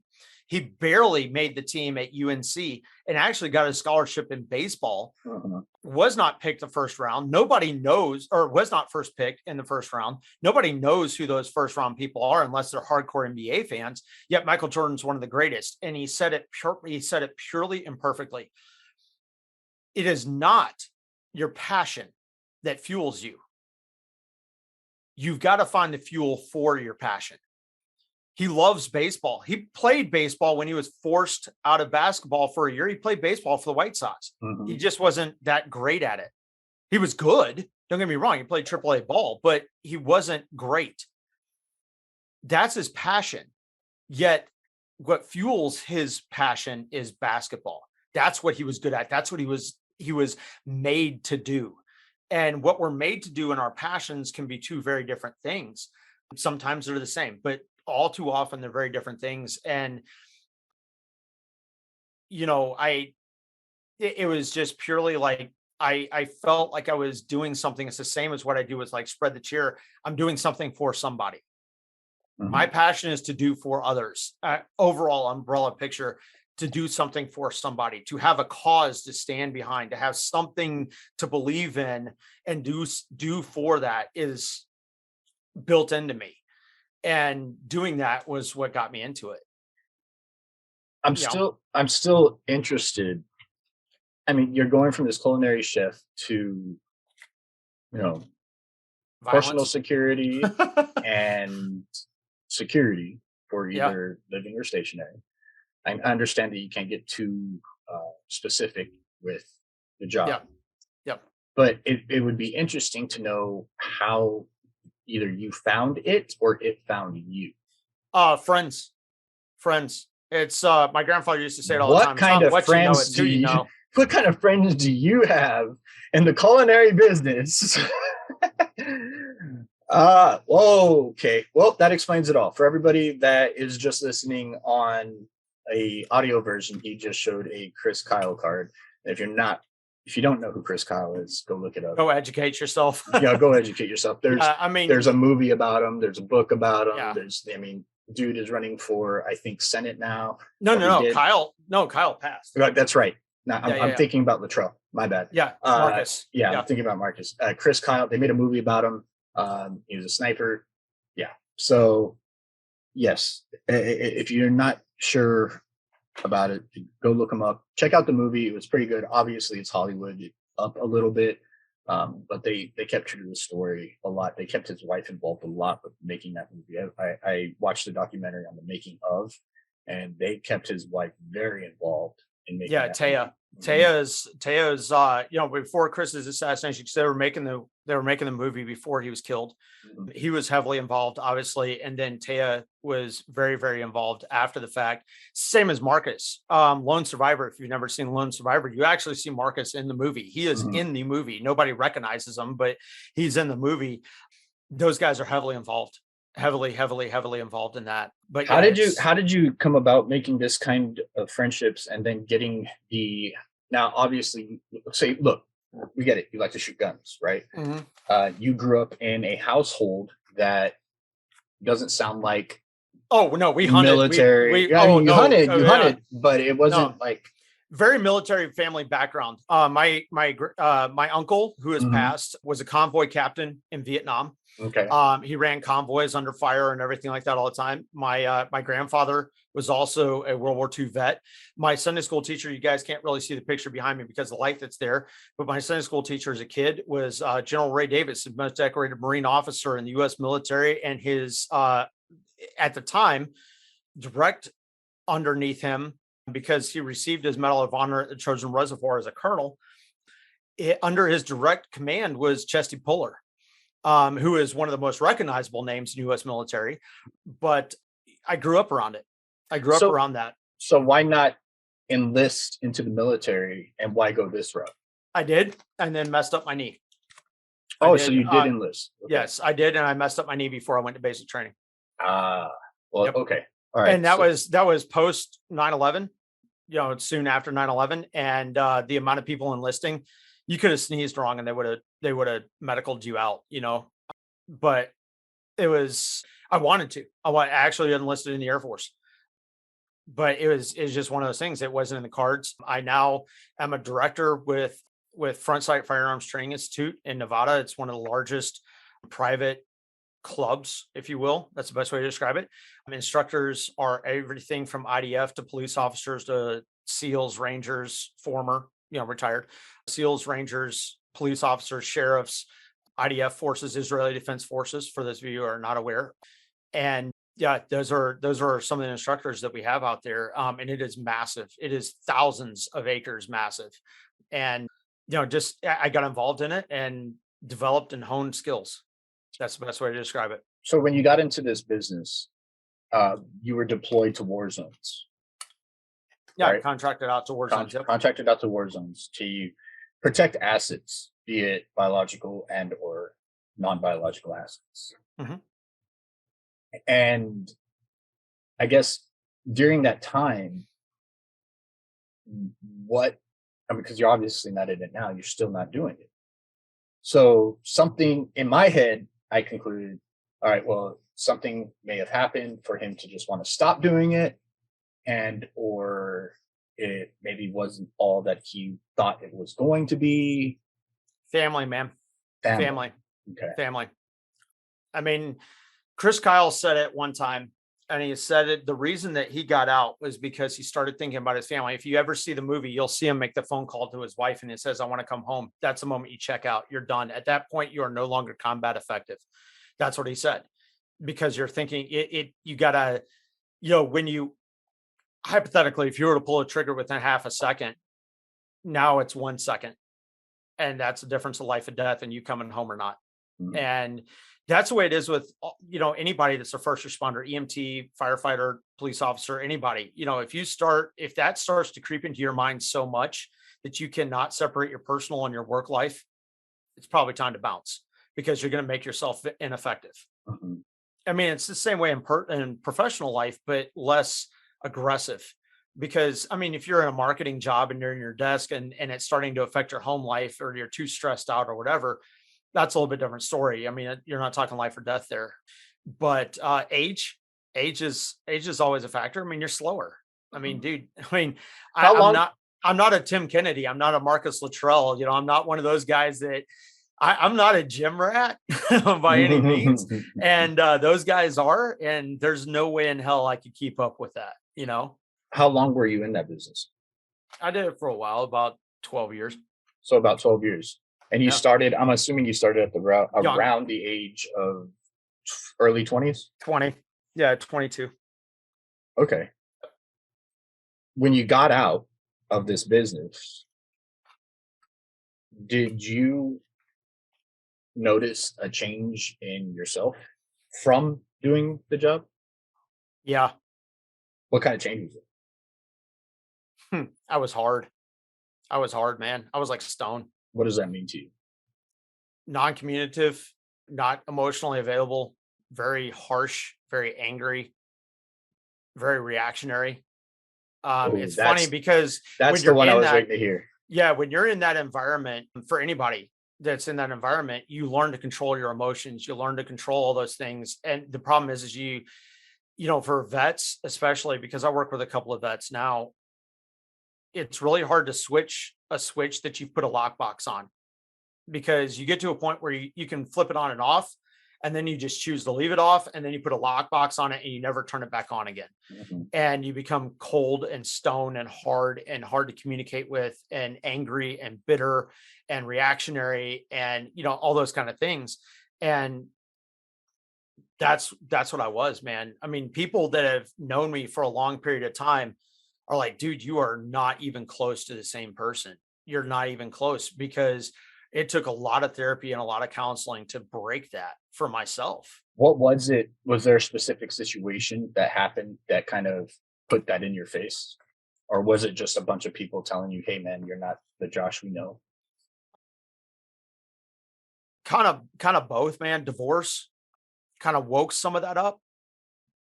And looking back on it, hindsight, looking back on it, that's what woke it. It wasn't during the divorce or anything like that. It was years later, months, years later, that I looked back and went, oh, that's the way that's not good. Mm-hmm. I think a lot of it was hindsight. A lot of it was that moment when I attempted suicide. And I look back and I was like, wow, that I literally could not tell you how I got to the suicidal point, except in hindsight to say I was not talking, I was not communicating, I was not reaching out for help, I was not doing those things, because I had turned myself so off to it, and I become so emotionally numb that I didn't give a fucking shit. I did not fucking care. I mean, if I was at work and somebody said something like, I don't fucking care. Who fucking cares? like that, all those reactions. And then looking back on it now, prior to becoming numb, if you will, I excused it off as being an asshole. I'm just an asshole. That's the way I am. That's my personality. That's me. I excused it. I excused my actions 100%. And the thing is I am very much a person that wants to see the good in people. Like I choose to see the good. I choose to believe that people were created for good and we choose bad. It's like the concept of racism. It's like racism is not inherent. It's taught. Hatred, anger, bitterness is not inherent. It's taught. So in its purest form, as an infant, as a child, as a young child, unless you've gone through something hyper crazy, that's not your nature. And when we get to a point where we excuse ourselves as being assholes, there's a difference between, me telling you the honest truth, Josh, and telling you in a way that's honest and is caring and respectful, and me being an asshole. There's a big difference. And when you start excusing yourself off as being an asshole because you got attitude problems, anger issues, bitterness, or whatever, which is a lot of what that stems from, you then have to look at yourself and go, wait, why are people avoiding me? Why do people not talk to me? Why am I a loner? Why am I all these things? Like, because you've created that. I mean, human nature, dude, the reason that 2020 was so hard on so many people is because humans are pack animals. Yeah, we're social animals. We are social. We require social interaction. Correct. We require it. And people are more introverted and people are more extroverted, but even introverted people require social interaction. And when you take that away, that's why TikTok exploded. That's why social media exploded, because we still required it, right? If you find yourself in that situation where you are being ostracized because of whatever, you need to look at yourself and go, wait, what the fuck am I doing? How am I acting? Why is this happening? What is causing this to happen? Who am I? What am I doing? It should be a red flag. It should be a red flag. Should. But all too often we go, well, everybody else has got a problem with me. I'm fine. Do you think going through the divorces kind of woke you up to that a little bit too? Oh, hell yeah. Hell yeah. It's interesting to hear that you explained to it hindsight. You said you use the term, it was hindsight that kind of got you really thinking about, crap, I need to start making some changes. And you mentioned the divorces as well. And I'm interested to hear how you handled those type of things on a mental health level, because for me, my divorce was stemmed from me having to deal with my mental health problems, right? It didn't cause it. The divorce didn't necessarily push me over the edge. I already attempted to go over the edge prior to my divorce. Sure. But it definitely didn't fucking make it better, And so it's interesting to hear that it's hindsight, because there are some people that are like, well, that marriage didn't work out. It didn't fucking work out. Oh, well, it was probably because of them, Yeah. And that can happen. I've worked with people and I've talked to people and experienced people that it just, they fell out of love. It just, something happened where it was just like, blah, they didn't maintain it or whatever. They didn't, because I believe that marriage should never be worked. It's maintenance. Just like you change the oil in your car, it's maintenance. I asked my parents who've been married for 47 years, like, did you ever go to counseling and stuff? And they're like, yeah, all the time. I'm like, why? And they're like, because it's like changing the oil in the car. You change the oil in the car, your car keeps running. And I'm like, oh, that makes sense. It helps you reconnect lines of communication, all that stuff. So yeah, natural falling out can happen, but in being respectful of the relationships and not throwing anybody under buses or anything like that, certain incidences happened with them that are like, first marriage, we never should have been married. We were way too young. Second marriage, and third marriage, it was incidents happened with them, but the hindsight is how did I contribute to that? I was unavailable. I was an asshole. I didn't listen. I didn't do that. I did, all those things. I was stoned, man. It was like being married to a fucking rock. Right. And saying all that, I want people to understand that you're not taking blame for their actions. Their actions are their actions. That's alone. Their choice. Right. Correct. But on my side, on your side, you do realize that there was a contributing factor to your side. Now 100%. you can give them all the contributing factors in the world. They still have to make a choice to, do the action, right? So it's the action's still on them. However, there might be some responsibility to be taken on your end. And that's what we're explaining here. I don't want people to feel like they're a reason for somebody's actions. No. And I mean, what is it? The movie Bruce Almighty says it perfectly, where Morgan Freeman tells Jim Carrey's character, you can do anything and everything. You just can't do one thing, and that's affect free will. We were born with free will, and we will choose to do what we want to do, no matter what the circumstances is. We make the choice to do what we want to do. Correct. So yes. I mean, it's like, you can't say that, one person's at fault, the other person's not, whatever. There's contributing factors that cause people to make decisions, whether they're right or wrong. They cause them to make decisions, and that's their choice, not mine. And I don't hold it against them. They did what they did. It's cool, whatever. It's done. It's over with. It's gone. It's bye. See you later. Mm-hmm. But yeah, looking back on it, I was like, man, and I've talked to my parents about it, in revelations of what I've gotten from that, where I was like, dude, I should have listened to you guys. Like, you guys saw what I didn't see, and I chose to go against you, because I was still like rage against the machine mentality. And I did, I think that's in life in general too. You're in a workplace, you're in a friendship, whatever the case may be, where that very thing can happen, Absolutely. Do you think, with the line of thinking that you were having and the divorces that happened, I want to dive into your attempt. Now, you said that the straw that broke the camel's back was deciding what to make for fucking dinner. Yeah. Right. That was the straw that broke the camel's back, but there are compounding factors for that to become that straw, right? Mm-hmm. So what were in your perspective and in your hindsight, what were those compounding factors? I overextended myself. That at that time I was attempting to maintain, heal, fix without fixing myself, a relationship.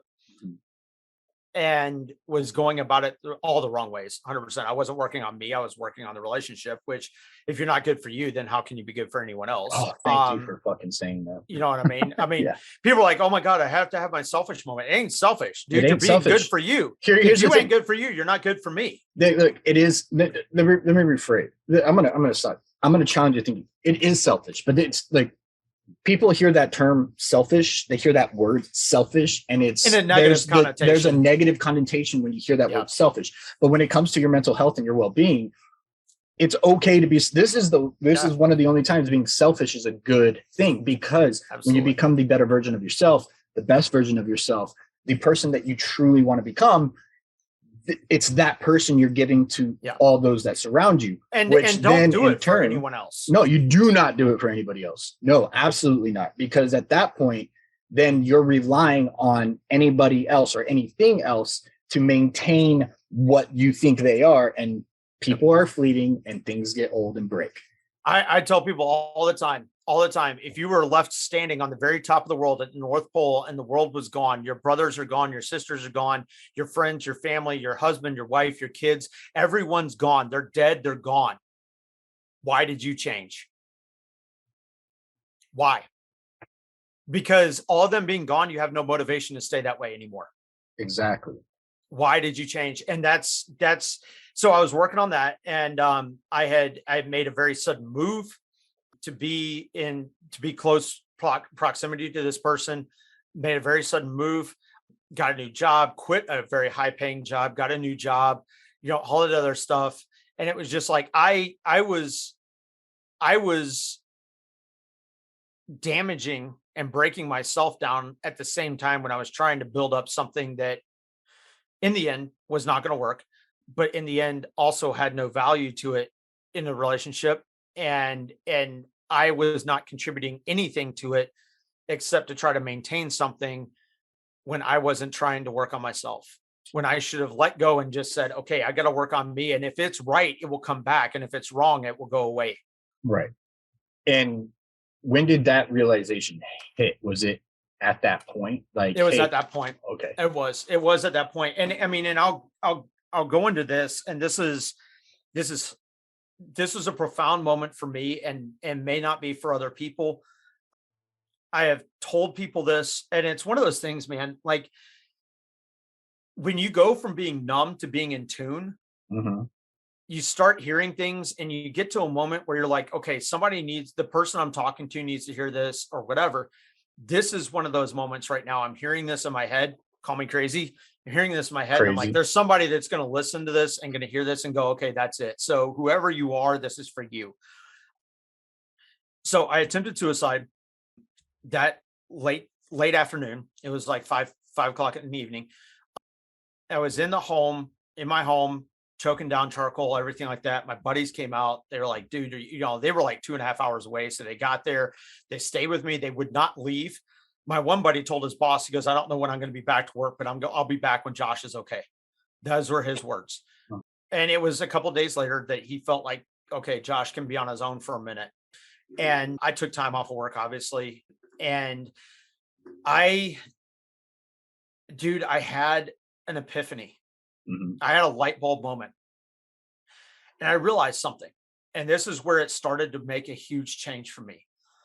We all know the story of Christ, and I'll tell you the story just like I tell anybody else. Jesus was born as a baby, not a full-grown man, not a gorilla, not a giraffe, not an elephant, as a baby man. Because if he was born as a dog or a gorilla or giraffe or anything, we would not be able to relate to him. Right? We don't know what God looks like. We have no idea what he looks like. We don't know what Jesus looks like. He came in the form of man. So that's number one key. He was born to people that were in slavery to the Romans, the Jews. He was born to Jews in slavery. He was born to the poorest of the poor. He was born in the worst situation where a virgin has a baby. Talk about being condemned. Right? Like, haha, yeah, right. You didn't have sex. You know what I mean? He was laid in an animal feed trough. He was protected by shepherds. And then the funny thing is a lot of people get the Christmas story a little bit twisted here. But if you read it in theological terms and you read Roman history and things like that, Jesus was 3 years old when the 3 wise men showed up. Remember that number 3. And what did they give him? 3 gifts: gold, frankincense, and myrrh, right? Hold on to that for a second. Do you know how old Jesus was when he started his ministry, when he started doing miracles and doing things out in public? 33. He was 30. 30, that's right. He was crucified at 33. Oh, there's 3s again. God the Father, God the Son, God the Holy Spirit. Sounds a little familiar, right? So he was 30. Yeah, the Trinity. So he gets to 30 years old. Now, keep in mind, he stubbed his toe. He, acted a kid. He did all those things. He gets to 30 years old and he starts doing his ministry. He turns water into wine. He walks on water. He feeds the 5,000. He heals people. He raises people from the dead. Blind see, sick are healed, lame walk, leprosy is cured. All this crazy stuff goes on in his ministry, and he gets 12 dudes that are his like best buddies, right? Best friends, 12 disciples, best buddies, and they're from all walks of life. Tax collectors, teachers, fishermen, carpenters. They are normal dudes, normal everyday dudes that are his buddies. And the thing was, he tried to minister to the Jews, but the Jews didn't like it. The Jews are like, you're being blasphemous. So he said, okay, if you don't accept me, my own people, if you don't accept me, I'm going to go to everybody else. I'll go to the other people, the Gentiles, the Romans, everybody else. So he's doing all this shit. And one day he decides he's going to ride in during Passover. He rides in on a fucking donkey, like the shittiest of four-wheel drive, right? He rides in on this donkey. They lay down palm fronds. People are celebrating him. Other people want him dead. The Jews want him dead. And he goes up and he looks at his 12 buddies. And he was like, hey, dudes, we need to have Thanksgiving dinner, i.e. Passover dinner. We're going to have Thanksgiving dinner. We're going to have a good time. I need you to find a spot to do it. And they're like, okay, cool. We got you, bro. And they go off to find a spot, except for one guy. One guy goes and wanders off, Judas. He wanders off and he finds the Jews and he goes, hey, I know where he's going to be. I know where he's going to be. I know when he's going to be there. You pay me enough money and I'll turn him over to you. And they give him 30 shekels of silver. At that time, that was equivalent to like 1 month's income. Mm-hmm. So for a fucking paycheck, this man turns over his best friend. Best friend in the world turns him over. He's seen this guy do everything. He turns him over for a fucking paycheck. They go up to this room. Peter's sitting there. All these guys are sitting around. They're having a good old time. They're talking.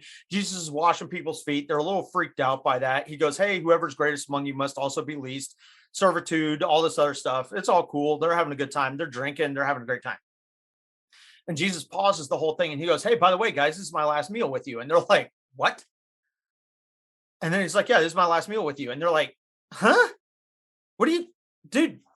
We've spent 3 years with you. What are you talking about? Like, what kind of sorcery are you in? You know, like, get out of your head, man. We're having a good time. We're having Passover. We're celebrating. And Peter goes, whatever, man. And he goes, yeah, in fact, one of you guys is going to deny me 3 times before the cock crows in the morning. Now, Peter, big loudmouth, chirpy Peter, sitting right next to him goes, bullshit. And Jesus goes, in fact, it's you. And Peter's like, I would never do that. And he goes, yeah, you will. He's like, no, I won't. And he's like, you're going to do this. And he's like, no, I won't. So then Jesus goes to the Garden of Gethsemane. I've been to the Garden of Gethsemane. It's absolutely beautiful. It's gorgeous, big olive trees. It's really, really peaceful on a hillside. And that's his peaceful place. That's the place where he goes to clear his mind. He goes in and he tells his guys, dudes, I need you to watch my 6. Pray with me and watch my 6, because he knows what's coming. He knows what's coming. And he's like, I need you to watch my 6. And they're like, we got you, man. He goes into the garden, comes out of the garden a little while later. They're passed out because they had too much to eat. He's like, guys, like, bro, like, come on, man. I went in and I asked you to watch. And they're like, my bad. We'll watch. He goes back in and he prays so hard that his sweat turns to blood. He's praying so hard. And he asks God, his Father, who knows everything. He knows everything. He knows why he's there. He was sent there for a reason. He's known it from day one, why he's on earth. And he asked God, if you would let this cup pass from me, nevertheless, not my will, but yours be done. I.e., I don't want to do this, but if I have to, I got you. And God goes, no, you have to. And he's like, son of a bitch. And he walks out, and who's sleeping again? And then the Romans show up with the angry Jews. And all the high priests, they show up and they're all pissed off or riled up. They have a whole Black Lives Matter thing going on over there. They're angry. They're pissed off. They're burning shit to the ground. They're angry. They got the supremacists going on. I mean, they mob mentality. Now, the thing is, the Jewish church could not do anything. It would be like the Vatican trying to arrest somebody. They can't do that without Italian law, right? So it's the same concept. So the Jews can't really do anything. They're pissed off. And they're like, what the fuck? You know, what's going on here? And they're angry. And Jesus is standing there and Judas goes like that, but he doesn't do it by pointing a finger.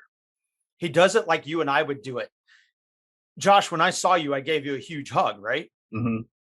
That's the way he did it. And he kissed Jesus on both cheeks, the greeting, the handshake of the time. And Jesus looks at him and he goes, you betray the Son of God with a kiss? Boom! Dude, talk about dropping a nuclear bomb right there. The Jews are like, see, we heard it. It happened. Peter, big old loudmouth Peter, whips out his little dagger, cuts off Caiaphas's ear, the high priest's ear. Now, at this point, if I'm a Jew or if I'm a Roman, I'm going to start questioning my beliefs, because Jesus reaches up, puts the ear on the side of his head and heals him right there. At that point, I'm probably going, you know what? Maybe this guy is who he says he is. Maybe what he's saying could be true. I'm not entirely sure. I want to be angry. We're going to research this a little bit, you know. And they arrest him. They take him to the church. They start trying him underneath the church.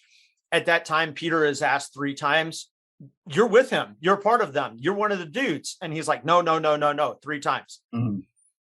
Goes away. Jesus is turned over to Pontius Pilate. Now, the funny thing is this. The guy who was in control of the Roman Empire at the time was King Herod. King Herod was the guy 33 years ago, that was in control when the wise men looked for Jesus and were like, hey, look, we're looking for this star. And he goes, bring him to me so I can worship him. He wanted to kill him. It was like, let's end this right now. We don't need an uprising. We don't need a revolt.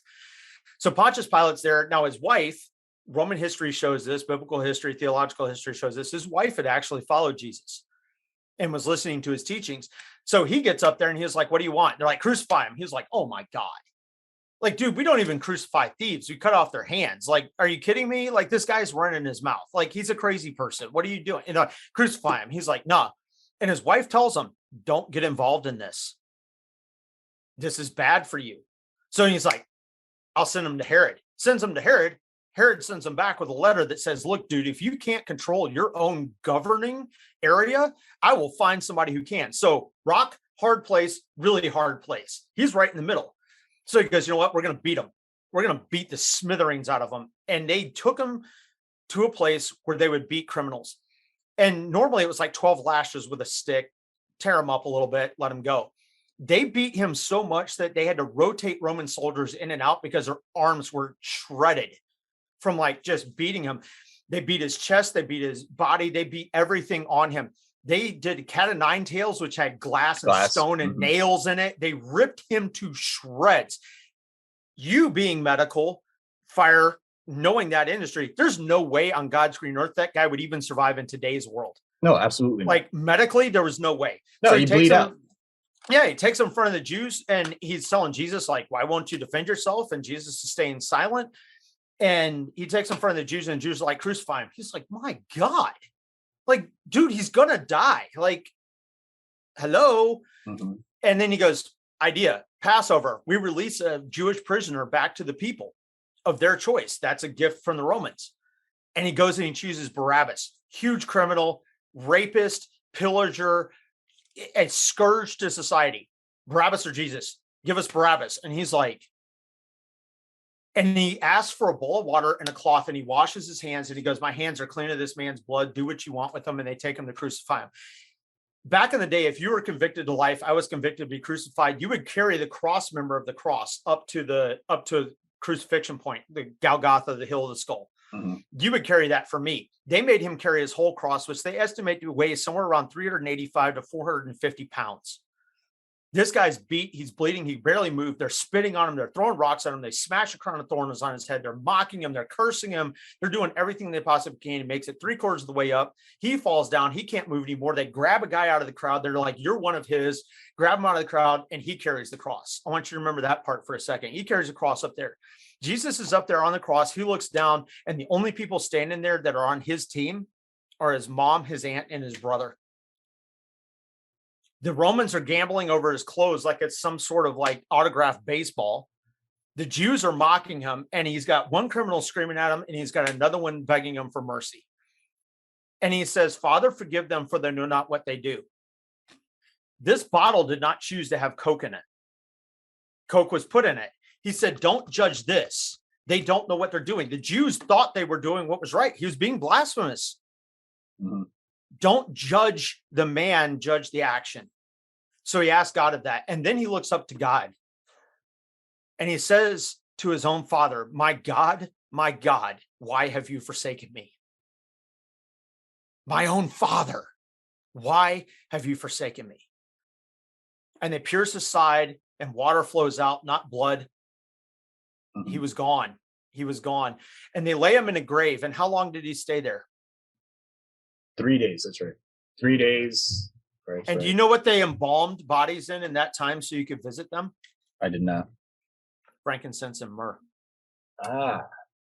And gold is the sign of a king. It was royalty that was given to him 30 years prior. And he comes out and then, he walks on the path and you hear all that stuff and everything. And then there's a point where even one of his disciples is like, I don't even believe he's alive. And he's like, Thomas, turn around, man. I'm right here. Mm-hmm. Like, dude, come on.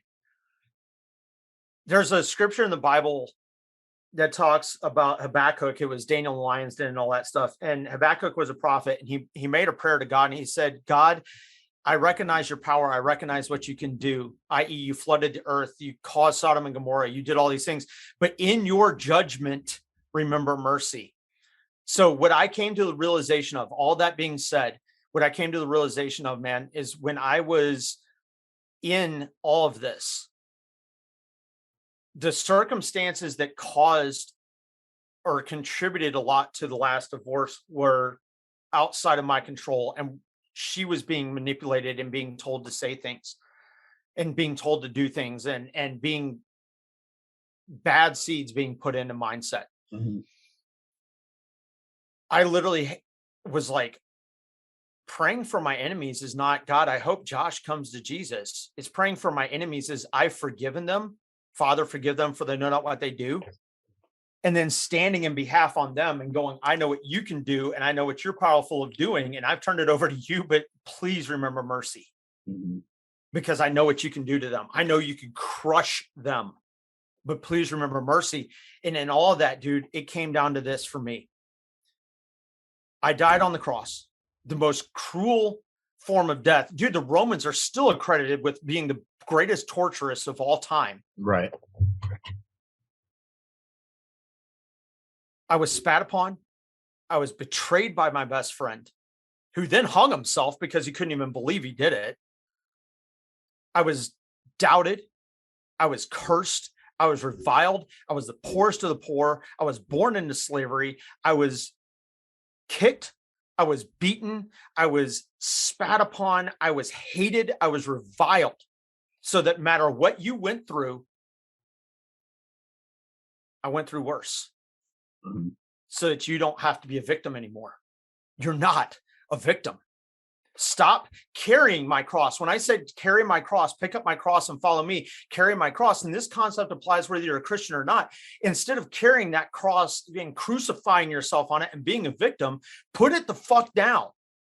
Stop being a victim. Stop nailing yourself to something that you don't have to nail yourself to. Take on a conqueror's mindset. Take on a victor's mindset. You were not built. You were not made. You were not created to be a victim. Stop being a victim. We do that to ourselves. Was this the realization you came to after your attempt, right? Yeah. What was it that drew you to faith to have this idea?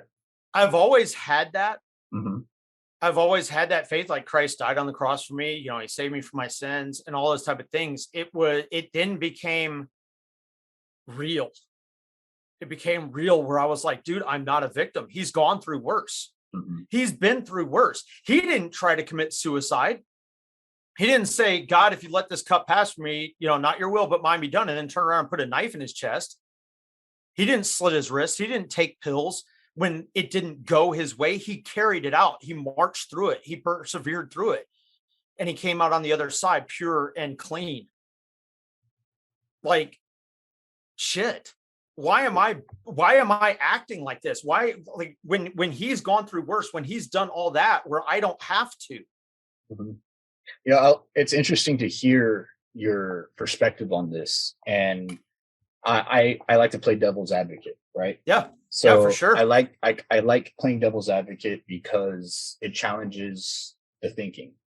Absolutely. I agree with you. I wholeheartedly appreciate your story and do believe that was your line of thinking. However, playing devil's advocate here, yeah, if somebody were to listen to this story, they're gonna be like, how very staunch Christians might take it as a bit blasphemous as you comparing your situation to what Jesus went through, and that you used your mental health and your suicide attempt as a comparison tool to what Jesus went through. What would you say to somebody that would be like? Very easily. Let's say, hypothetically, you identify as a Republican, mm-hmm. right? People don't hate you, don't dislike you because you're Josh. It's because you're Republican. Mm-hmm. When Christ said, take up my cross and follow me, he said, understand what I've been through. Understand that I've done it for you so you don't have to do it yourself. Identifying as a Christian, it would be like me saying to you, Josh, as a father, only want the best for your children, right? Correct. You'd never want anything but the best for them. Absolutely.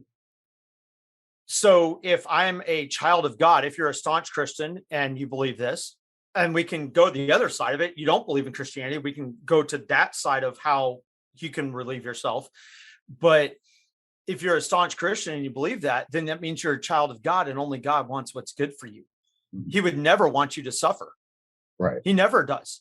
In fact, you go back to the book of Job, we all know the story of Job where, it was like they took away his kids, they took away, and Satan took away his kids, Satan took away his family, he took away his health and everything like that. And Job still said, no, I still worship God. Even though his wife was saying, deny God, he goes, no. And what happened? He got it back tenfold because he understood that. Now that's Old Testament. New Testament is I don't have to go through that. I don't have to continue to victimize myself because the ultimate price was paid by their son. I'm going to tell you flat out right now, not a single goddamn one of my kids is going to go on a cross to save the world. Mm-hmm. I love my kids too much, but God allowed that, and that's where I look at it. I'm not comparing myself to Christ. I'm identifying with the sacrifice that was made so that I no longer have to be a victim. He took all the victim away so that I don't have to be a victim. I.e., you're allowing what Christ did for us be the penance, and you no longer have to serve penance. Bingo. Because and what I said with Habakkuk, the prophet Habakkuk, God is the judge. Right. We are not, right? No. We're not judge. I mean, we have a court system and everything like that. God is the judge. And ultimately that's where you pay the price. But if you accept Christ, that means he's the lawyer. He's the one going, look, he's already done his time. I did it for him. Let him off. The next person comes up. I did it for him. Let him off. The next person comes up. I did it for him. Let him off. My blood. Remember my blood? The one that I gave? That covers it all, right? Yep. Good. Cool. Let him off. Right. So therefore, you realize that you having this attempt, you realize that in your head, that was your form of penance. And you came to this realization that you didn't have to do that. No, I don't. And because it's already been done. Right. And it's interesting to hear because so when I have this kind of conversations with people and they bring faith in, it's hard for me to question that, right? It's hard for me to be like, well, what about this? Because any type of debate with faith is faith. It's your opinion. It is blind. Yeah. Faith is completely blind. Faith is belief. So it's very hard to have a conversation or a debate. Well, let me rephrase. It's not hard to have a debate about faith. It's hard to debate and or try to get a different perspective from somebody that has faith and uses faith as their deciding factor and or mitigating factor into the ideas that they have. But with you, because that's in here. That's what they're built on. Yeah, 100%. So it's a little bit difficult but you're allowing me to question that, and I appreciate that. Oh yeah, absolutely. And I love this conversation that we're having because this is probably the deepest I've gotten into faith on the podcast. Sure. This is the deepest conversation I've had about, Jesus, God, Christ, Passover, anything, all this whole conversation is completely new to the podcast. Yeah, completely new. But I'm fucking loving it because it's allowing people to know that everybody has the thing that pulls them out of the darkness, right? 100%. And for you, it was faith. Yep, and for a lot of people, it is faith. It doesn't always have to be faith as long as you can get yourself out of it, right? As long as it's something concrete that you can build your belief system on, that you can trust, that you can hang on to. It is truly whatever the life-saving ring is. Hang on to it, believe in it, trust it, have faith in it. Because, I mean, dude, faith, whatever it is, faith is like when we were kids. I remember doing the trust falls when we were kids. You'd fall back into people's arms. Trust is knowing that the table will hold you. Trust is knowing that the coach or PE teacher told those people how to catch you. Trust is those people catching you. Trust is all of that. Faith is the act of falling when you let go. That is faith. When you let go is faith. And saying, this is what, like you said, is blind. I believe in this because when you lock your legs and you fall back, there ain't nothing coming back from that. You, at that point, went from trust to faith in a split second. And trusting something and having faith in something is the same. That's why I said this can apply outside of the Christianity aspect of it, in the sense of, you are not a victim. You are a victim of your own doing. That's why I love when people change their words, when they say, I'm not a DV victim. I'm not a DV, I'm not a SA, sexual assault, domestic violence victim anymore. When they change the mindset and they say, I'm a domestic violence survivor, I'm a sexual assault survivor, because no longer are you in the mindset of, I am a victim. I was a victim of it. I am now a survivor of it. It's the difference between being broken and damaged as a person. It's broken is all the pieces are on the floor. Damaged is picking them up and gluing them back together and turning them into something more beautiful. Like that Japanese art, where the bowl breaks and they take it and glue it back together with gold and everything. Mm-hmm. That bowl was just a normal bowl, but then they glue it back together with gold and they paint art on it, and it becomes way more valuable than that bowl ever was. That's the difference between being broken and being damaged. We're damaged as long as we're picking up the pieces from being broken. You're damaged, and damaged is beautiful. Damaged is gorgeous. You have the scars, you have the stories, you have the experience. You can help others. You can teach others. You can witness to others. You can support others when you're damaged. You cannot when you're broken, and you're a victim as long as you allow those pieces to stay on the fucking floor and not fucking pick them up. You're a victim. What do you think it is for somebody? What would it take, in your opinion, for them to start that process of picking them up? You literally, I'm going to tell you right now, getting out of a hole. I mean, think about it like a well, right? You spiral down, you've been there, you spiral down. It's just darkness everywhere. You stop looking down and you start looking up. You make a daily choice to look up. The daily affirmations. I am strong. I am this. I am that. Those little things that you can do for yourself are little things that you can do. But the moment you open your mouth, when you're in that well and you don't say anything, nobody knows you're in that well. But the moment you open that mouth and go, help, we can hear you. We can hear you. And we will go down, we'll drop you a rope, we'll start pulling you up, we'll send a flashlight down there. We will do everything we can. That's why on my right hand, my right wrist, that's why this is right here. So when I go to shake somebody's hand, I'm letting them know I have rope. If you need rope to help you out, I've got it. It requires you to speak up. I can't go to Josh and go, Josh, you look like you're having a hard time. Do you want to talk? Because 99% of the time, people will not. Yeah, I'm fine. That's good. I'm glad. I'm fine. But no. That's the response. 99% of the time when you're the person seeing somebody that needs help, I'm good. I'm fine. I'm good. I'm okay. I'm fine. Don't worry about it. Yeah. It's just a hard time. I got it. It's truly like an apple on a tree. You know how they pick apples, right? They shake the tree. They shake the tree. Yeah. And if an apple's not ripe, it doesn't fall. Mm. If I walk up to somebody and say, hey, are you okay? And they say, I'm fine, they're not ready. It's interesting that you said it that way, because that is definitely what I preach all the time. And what I learned for myself is that I had to start my own conversation. I had to look in the mirror and say, and the hardest conversation is the one you have with yourself first, right? Yeah. Is realizing the way I'm living my life is not the way I want to be living my life. I am fucking up. There's something wrong with me. Why am I so broken that I can't even admit to myself that I'm broken? And looking in the mirror and saying, you're broken, you need help. That's the hardest conversation for a lot of people to have. And the thing is, and dude, I will say this from the rooftops, you don't have to scream. You don't have to yell. You don't even have to talk in a normal tone of voice. All you have to do is whisper help. Right. Just whisper it. Just a whisper. If that's the only energy you got, just a whisper. We're here. However, I do challenge the idea that before you reach out to anybody else, you have to admit to yourself. 100%. You have to have that conversation with yourself first. Yeah. And for me, that was the hardest conversation. But in retrospect, and in talking to a lot of my guests, it is that rock bottom. Yep. Hitting that rock bottom is what literally got me to the point of saying, I need to do something. You know, and the reason why I want to have these conversations with people is because I'm trying to stop people. Hey, look, if you notice that you're starting to fall, if you notice that you feel like you're starting to get there, learn from us. Reach out now. Learn from us.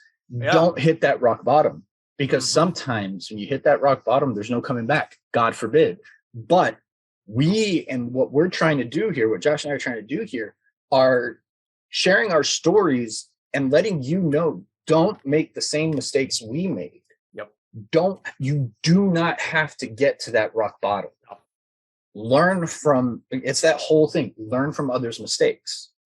If you think you can do it better, great. But if you think you can do it better doing the same things we did, you're going to end up in the same place we were. Yep. 100%. 100%. You know, it's really funny because people always say, oh, I'm at the end of my rope. I'm hanging on by a string, and then use the term you just used. I'm at rock bottom. Think about that. If you're at rock bottom, that means you're standing and you're hanging on to that string, but you're standing. And the term rock bottom, that is your foundation.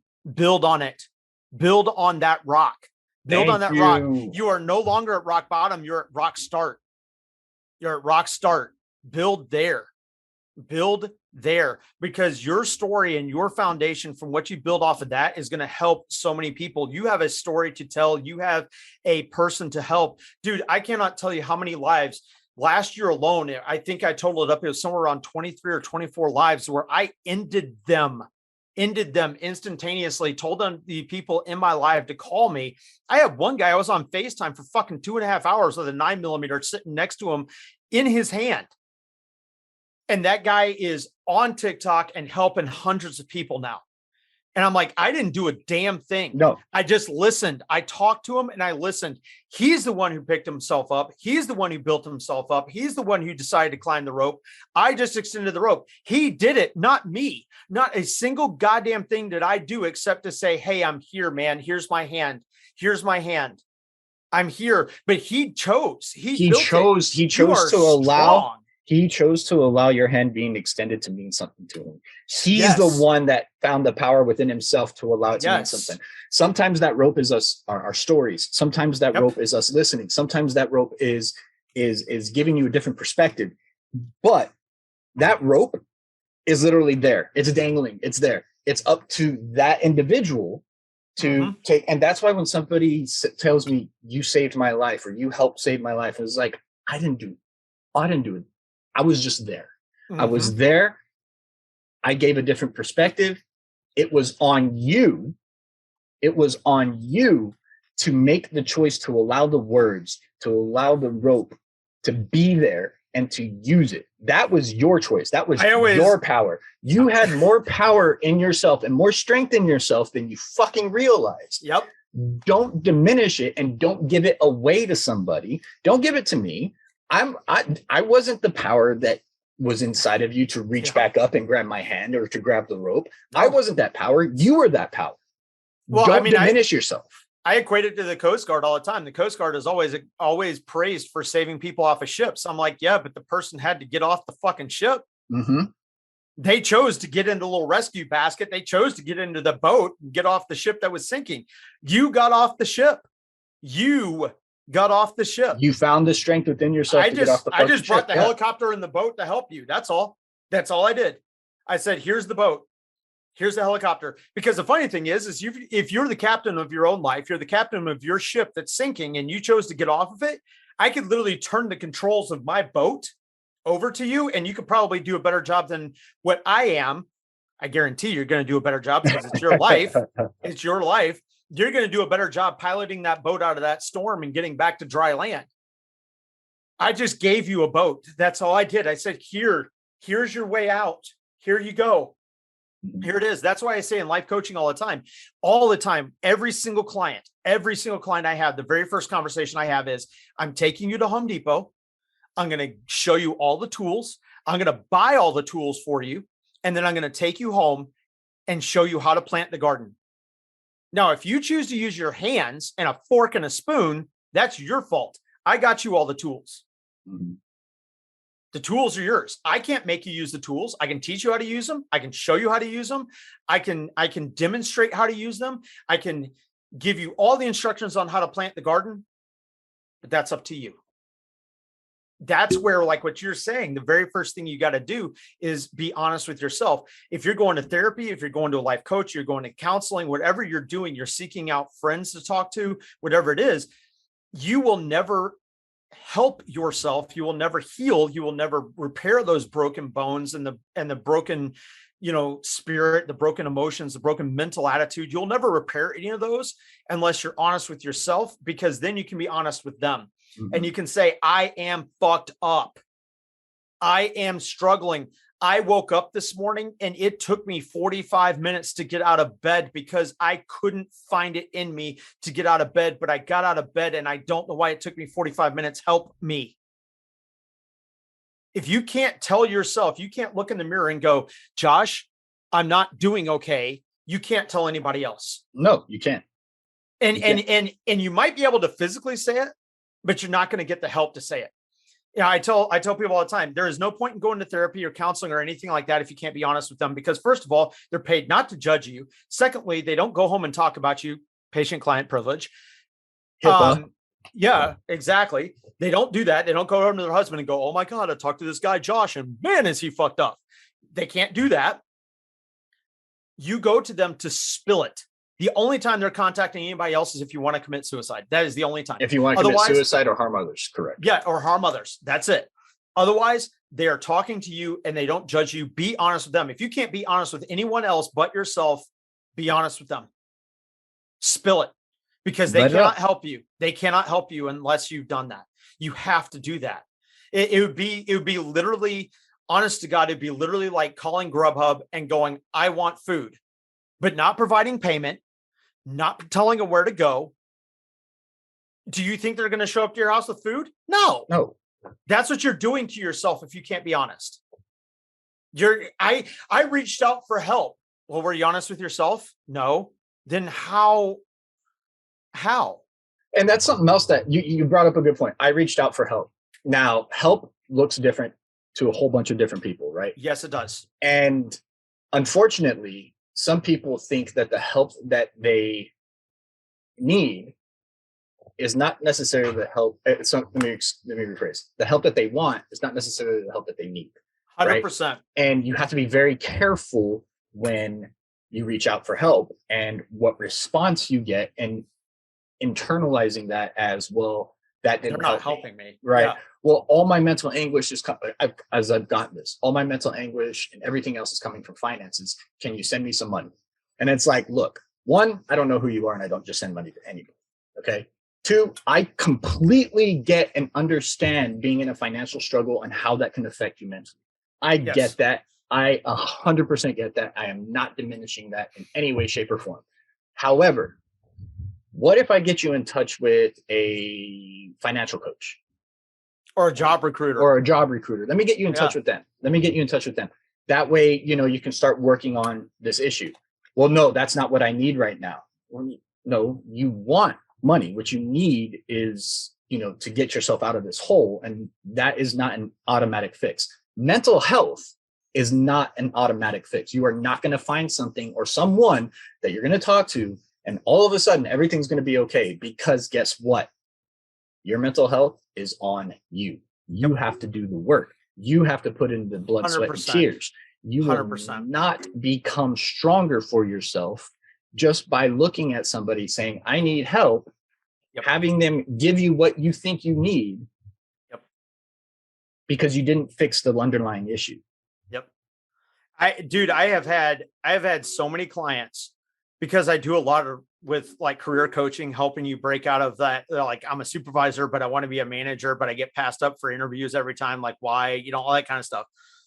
Dude, I can't tell you how many clients I've had that was the beginning of the conversation, and 3 weeks into it, we're talking about their personal life. Mm-hmm. And in their home life and their relationships with others, or their anger management, and it had nothing to do with work whatsoever. Dude, I would say probably out of all the clients that I've had that are career related, I would say a good 95% of them, that's exactly what happens every time. every time. And that's what it stems to, man. It comes down to us. Like, you are not good for anyone unless you're good for your fucking yourself. self. Exactly. That's it. Be good for fucking you, man. Like Nick Saban. I've met Nick Saban. Everybody's like, oh, he's a fucking asshole. I'm like, actually, he's not. I got to talk to him for like 15 minutes. He was actually a super nice guy. Obviously it was 15 minutes. It's not like I'm going over to his house and having dinner. Right. But what I got from the conversation, he's actually really humble. He knows when to talk to his recruiters. He knows when to talk to his front office. He knows when to talk to his coaches and his coordinators. He knows when to rely on them. But you know why he comes across that way? Because I'm that damn good. I'm that damn good. And that's the cocky. Like, when you get to a point in your life where your self-esteem, your self-worth, your self-image, your all that stuff, you're that damn good. You ain't cocky. No, you're strong. You're strong. You're confident. Right. And there's nothing wrong with that as long as you stay humble and you know when to ask for help and you know when to seek help from others. You should be that damn good. You should look in the mirror and go, yeah, exactly. All right. I know what I'm doing. I know what I got to do. I know how to get it done. 100%. I'm not going to bullshit my way through things that I don't know. No, I'm going to be humble and be like, you know what? That's something I don't know. Teach me. Yeah. Dude, look at us playing Call of Duty. I tell you all the time, play Vanguard. I know that. Yeah. We go over to Warzone and I'm like, I suck. Well, I'm going to switch the conversation up a little bit, man. And before I do, I want to say thank you for your insight and absolutely, brother. Absolutely. This conversation has been fucking phenomenal. We've already been talking for almost 2.5 hours. I can't believe it's been that long. That's awesome. I know, it's crazy. And my platform, I've had shows that gone for almost 4 hours, so it's no big deal. Think of it like Joe Rogan podcast, right? But I do want to say thank you. I love me some Rogan. Yeah, Rogan's freaking awesome. Which, by the way, I have emailed Rogan to see if I can either be a guest on his or have him come on mine, because he is huge into men's mental health.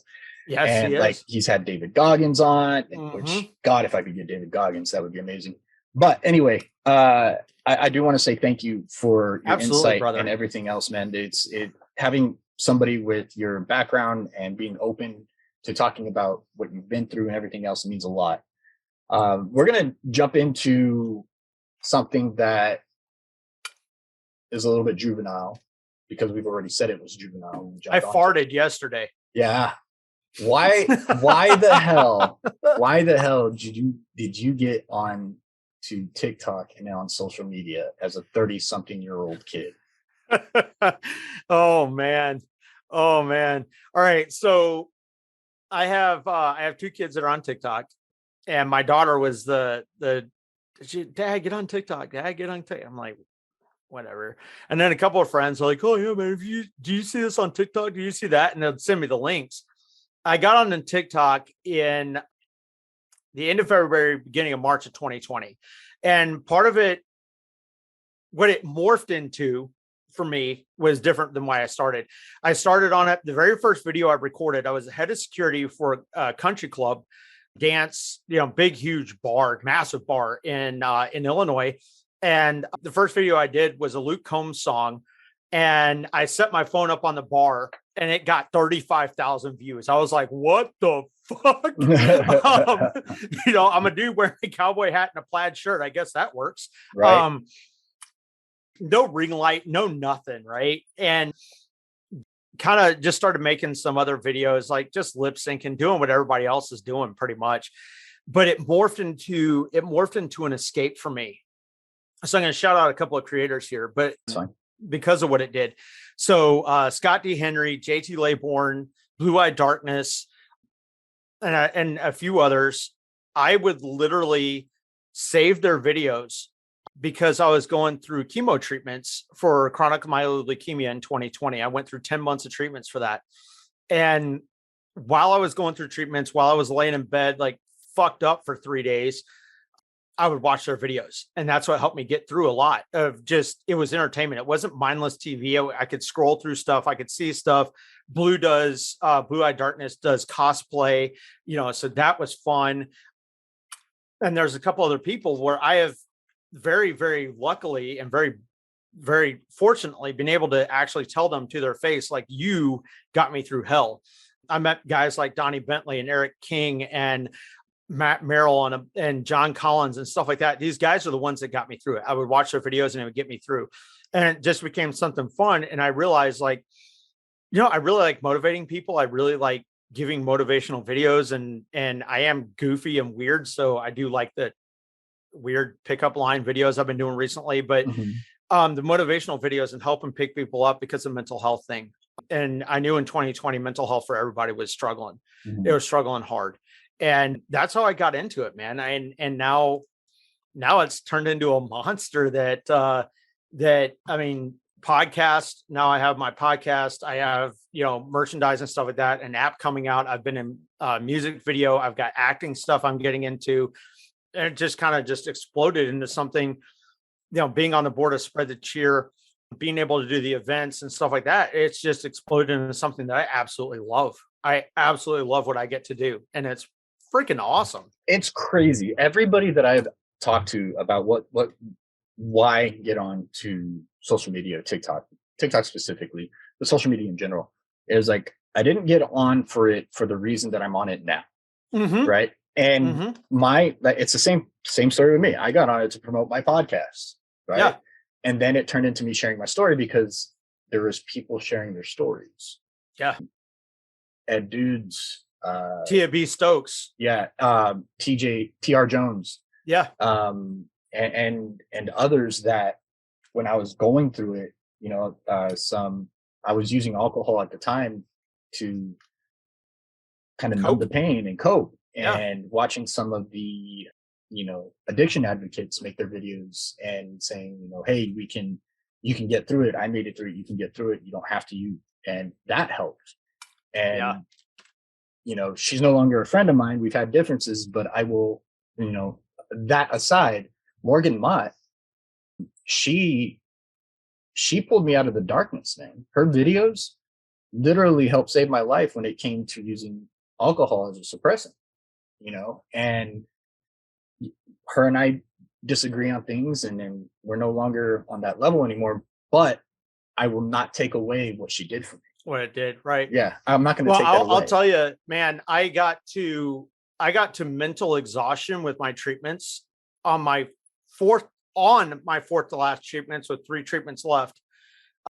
I was told that my treatments were going to go through probably April of 2021 based on, so basically when I was diagnosed, I thought I had mono and I was just tired. I was working 3 jobs. I was just tired. And it was weird because I'm a 4 to 5 hours of sleep and I'm ready to rock and roll like King Kong, and I would get 10 and felt like I needed 16 more. And there was only 24 hours in a day, I'm like, fuck. So went to the doctor, long story short, had to do blood work, went to a hematologist, oncologist, and a white blood cell count for an average person is between 8 and 10,000. Mine was 147,783. And that is astronomical. I was put on a clinical trial, did the chemo and everything, get to my fourth treatment, the fourth to last treatment. And I was down, dude. I was down. I was like, I can't do this anymore. I'm fucking tired. I'm tired of throwing up. I'm tired of feeling like garbage. I'm tired of, I normally am about 215 and I was like 170, 175. I was just exhausted, bro. Exhausted mentally, emotionally, physically, just done. Almost to a point where it's like, tell the doctor, hey, look, I'm out, And the cool thing is I had a great doctor. He was a former Army colonel, and he was really cool because when I met him, he was like, he high-fived me. He refused to shake my hand. He goes, let's kick this bitch's ass. That's what he said. I was like, I like this guy. This guy's cool. This guy's got my attitude. Hell yeah. Not the, hey, we'll beat it. Let's kick this. I was like, all right, let's go. But that only carried me so far. And Alyssa told me, she goes, get on live. And this is on a Monday, dude. I had treatments on Monday. To give you an idea, I had my treatment. I'd drive home, and about 10 to 15 minutes after I got home, I'd puke my brains out multiple times for the next 3 or 4 hours, lay in bed. My house was at 77, 78 degrees, wearing sweatshirts and stuff, freezing my butt off, literally just like the flu on steroids. Right. And she was like, get on live. And I'm like, dude, it's Monday. One, I look like death, literally look like death. She goes, go get on live. So I'm wearing my stocking cap. I still remember I was wearing my Boston Red Sox stocking cap. I'm like wrapped up. I have a blanket wrapped up around me. I'm like, sorry guys, I'm on here. You know, I just need to talk to you guys and everything like that. For 2.5 straight hours, Ed Dudes, JT Laybourne, Scott D. Henry, John Collins, Aaron Spinks, Santa J. Claus, Tia B. Stokes. I get Blue Eyed Darkness. I can go down the list of names. For 2.5 hours. Love slapped the ever loving snot out of me. I was bawling, dude. I mean, I get the chills talking about it. I had snot running out my nose. I was bawling. Mm-hmm. And that's what made me get through it. If it weren't for that community, I would not be getting through it. People were like, oh, you'd have the strength. And I'm like, no, you don't understand. You don't understand, man. I was literally ready to tell my doctor 3 treatments left. I'm done. I can't do this anymore. You know, and it does, like, whether you're connected with those people anymore, or you have less of a connection with them, or you're not at all, dude, it never negates the fact of what was done. Yeah, exactly. And that's what I was getting the point to is, you know, relationships change, things happen, personalities tend to clash later on down the road, and shit like that happens. And unfortunately, because of what happened, you know, unfortunately, sometimes those relationships dissolve. They end. Yeah, they end. But it does not take away from what was done. And I will always be appreciative of what was done. And dude, let's to get out of the deepness again. How about, dude, some of these videos are just, you will die laughing. Oh yeah. Like, absolutely. Dude, you want a serotonin boost? Watch some of these people's videos. Like Nick that I found. I've duetted some of his videos. Dude, the guy is so fucking hilarious. It hurts. Like, you can't watch his video straight faced ever. Like, he's just awkward. Right. And he's purposely awkward. And it's fucking hilarious. And you're just like, dude, that made my day. Thank you. Yeah. Yeah. You know? So mine are some of the dark humor videos. Mm-hmm. And they have specific channels, specific pages are made for dark humor.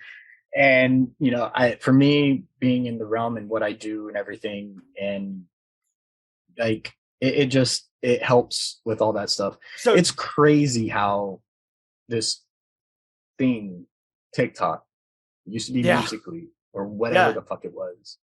Vine, Musically, then TikTok. Yeah.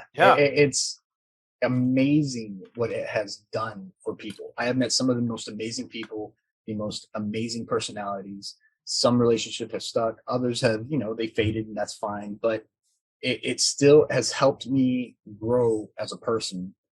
And I have been on the receiving end of people telling me that I've helped them grow or helped them get through something. And it's just it's a magnificent, totally weird thing that happened.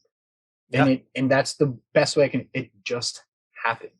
Do you know who Bobby Henline is? Yeah, I've been trying to get him on my damn podcast.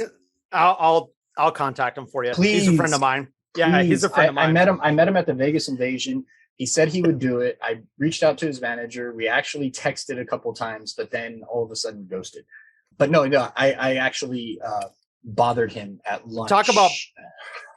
Talk about dark humor. Dark humor. God, I fucking love Bobby Haley, man. If you've seen some of his stand-up, dude, that guy is hilarious. I've known Bobby for quite some time. Like, I'm really good friends with like the Black Rifle guys and some of the people that circulate around them. And there's a I don't know, man. There's a darkness that has to exist, you know. Well, he's the epitome of, if you can't laugh at it, it will destroy you. And so what he chose is, instead of being destroyed by it, he fucking laughs at it. And and he does an impeccable fucking job. Have you ever heard of Mary Daig? I have not.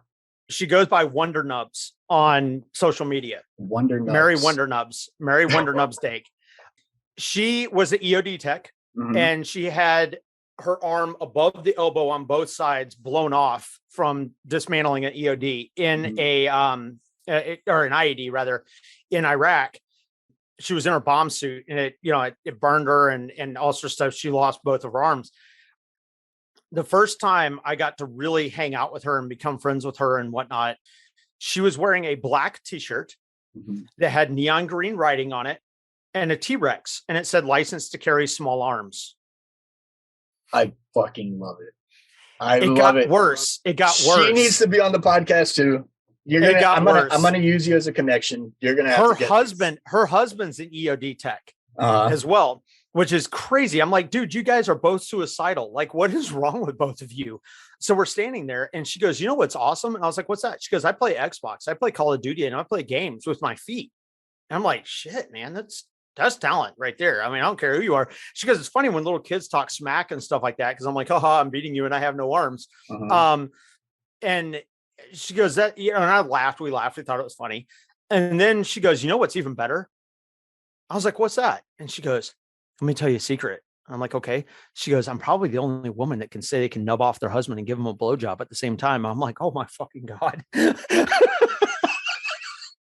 Dude, I was on the floor. The picture that I have with her, I am literally laughing so hard that I'm like crying and she's just smiling. I'm like, yes. She was so I need her and Bobby Henley. I need all of them. I need all of them.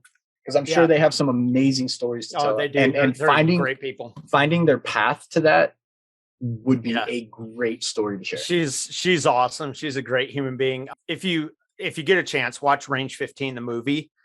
She's in that movie, and Keith David is in the movie. And in the scene, it's Matt Best, Keith David, and her, and she's playing Keith David's daughter. And if you know anything about Keith David, the man he's a very well-known, as far as like TV and stuff like that, actor. He's kind of has that Morgan Freeman look. He's a black guy with like grayish beard and stuff like that.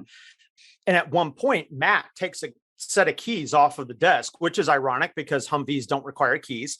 He takes a set of the keys off the desk and tosses them back and hits Mary Daig in the chest. And he goes, start up the truck. And he does it like that. It hits her in the chest and it falls on the floor. For the next 2.5 minutes in that scene, she is literally trying to pick up the keys with her nubs the whole time. That was her idea. That is fucking awesome. She is that way. So, and you just got to be dark about it. It's the way I was with the cancer. I was like, you know, when I was flying, I flew a couple of times and I told the TSA, I'm like, look, guys, I'm probably going to glow. I'm like, if you snap me, I'm like a freaking glow stick. I will glow. I will radiate. I will be like, you know, like my dad going through his cancer, still is going through his cancer. He would call me. He was like, what's up, Chemo Kid? I'm like, what's up, Captain Chemo? Like, you got to be dark about it. You really do. If you can't laugh at it, it'll break you down. Exactly. I'm going to start closing this out, man. And I cannot thank you enough for the stories, for absolutely, the background of your life and how you used faith and the story about Jesus. Like, this was completely amazing. Where can everybody find you? Like, what's the tag on social media? Where can they get some of your merch? Where can everybody find you at? You can find me at Soldier Solutions. My name is Josh. Oh, God. Frankie. I am Josh, literally. If he listens to this, he's gonna laugh his ass off. But no, you can find me on social media, on website, and podcast at Timeout with Josh. Timeout with Josh is my tag on everything. If you play Call of Duty, you can find me at Timeout with Josh on Call of Duty as well. But yeah, you can find me everywhere at Timeout with Josh. Timeout with Josh. And it's no spaces, no underscores, no anything. Just Timeout with Josh. Timeout with Josh. Yep. Instagram, Twitter, TikTok, website. If you need coaching, life coaching stuff, that's on the website under the same thing. All of it's the same. Timeout with Josh. Very simple. That makes it very easy. It's really simple. Go check out Timeout with Josh. Become a part of the Timeout with Josh family. And I loved your explanation of your name. It's when people come to me, we're having a timeout. We're saying timeout from life, and we're just enjoying, just chilling, just chilling. We're taking a timeout and just relaxing and chilling. And that's what I loved about your name. It's just, we're taking a timeout, but you're taking a timeout with me. Yeah. Josh. Yeah. I'm regularly put in timeout by Alyssa. Alyssa puts me in timeout on a regular basis, so I might as well embrace it, right? You might as well. You might. Yeah, I think if a woman puts you, especially your spouse, if your spouse puts you in timeout, you should listen. Mm-hmm. You probably should. Oh yeah. I got 3 more questions for you, man. Shoot. And I asked this. I end my show with 3 questions, just to kind of. They could be short answers, they can be long answers, no right or wrong answer. But it helps me kind of just close out the show a little bit. One of my questions that I've been asking people now is, knowing what you know now, knowing everything that you know now. Okay. Would you go back and do it all over again and leave it the same, or would you change it? Honestly, if you had asked me that question 7 years ago, I would have changed it. Mm-hmm. But what I've been through has made me who I am now. So I wouldn't change a damn thing. Our struggles, the things that we put ourselves through because we didn't learn our lesson the first fucking time. So life has a tendency to bring it back up again until we fucking learn. I wish I had learned the first time, but because I didn't learn the first time, it got to me the way I needed it to, because I'm bullheaded, and it got to me. And yeah, I wouldn't change it. I wouldn't. That's an answer that I get a lot. No, I wouldn't change it, because I wouldn't be where I'm at today. If anything were to have gone differently, I wouldn't be where I'm at today. And I like where I'm at today. I'm waiting for that one person that's going to be like, you know what? Yeah, I probably would change a few things because I want to be somewhere else. But most of my guests are very, very content and happy with where they're at. The freight train of life is going to go forward, man. You can't throw that thing in reverse. It's going to keep, life goes forward, and if you try to reverse it, you're only fighting yourself, man. That's why I wouldn't change it. I'm just going to work on making myself better and doing the things that I ultimately want to do. Yeah. That question was asked to me, and I looked at him and I told him, I was like, that's a hard question because I know what I've been through. Yeah. And I know how much it sucked. Dude, it was hell. Yeah. Absolutely. And knowing all of that, and knowing that I would have to endure it again, fuck yeah, I would do it without changing. Yep. As much as I know it would suck. It was worth it. It was worth it. Right. And I think that's when you come to that realization that you allowed the struggles that you've been through to not just be the struggles, but you grew from them. You became stronger from them. That's when you come to that realization, it's unbelievable. So what people know about me, if they know me well enough, the only fast food I eat is Chick-fil-A. You only eat God's chicken? Jesus chicken. Jesus chicken. Jesus chicken. And I go to the Jesus craft store when I want things too. Hobby Lobby. But Truett Cathy, the founder of Chick-fil-A, wrote a book. Mm-hmm. And the book was called It's Easier to Succeed Than to Fail. And in that book, the whole premise of that book is failure is not learning from your perceived lack of success. That's good. Thomas Edison was asked one time, he said, a reporter asked him, he said, Mr. Edison, you failed approximately 10,000 times at making the light bulb. Why didn't you stop? And he said, son, you have it all wrong. I found 10,000 ways not to make a light bulb. Exactly.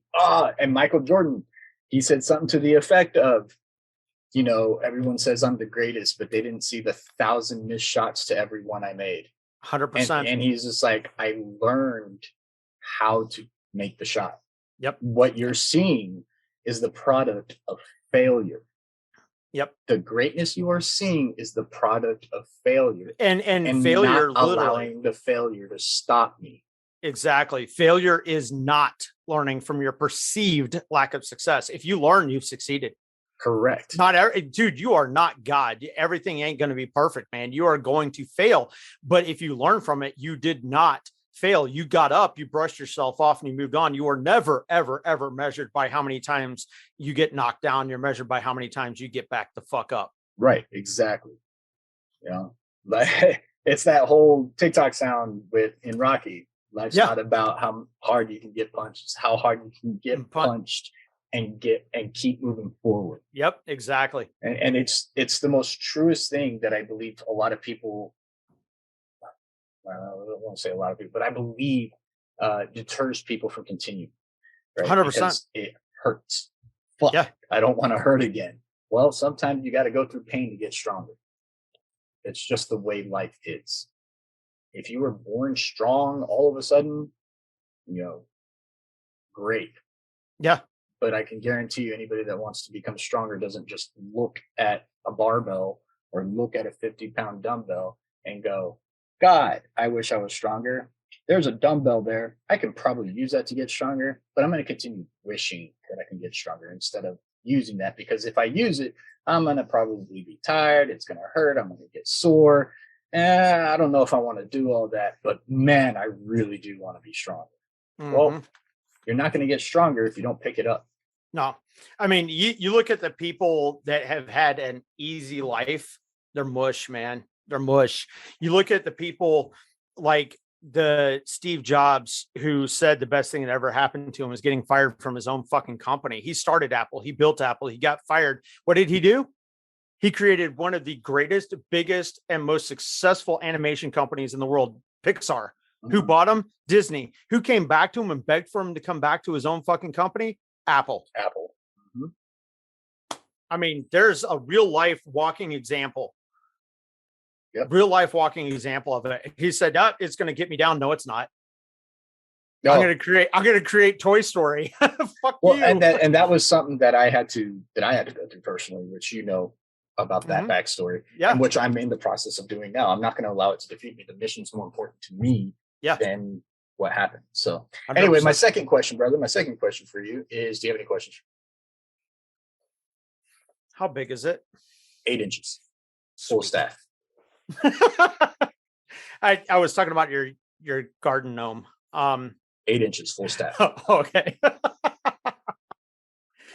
I mean, the biggest thing, dude, I would say the biggest question is what,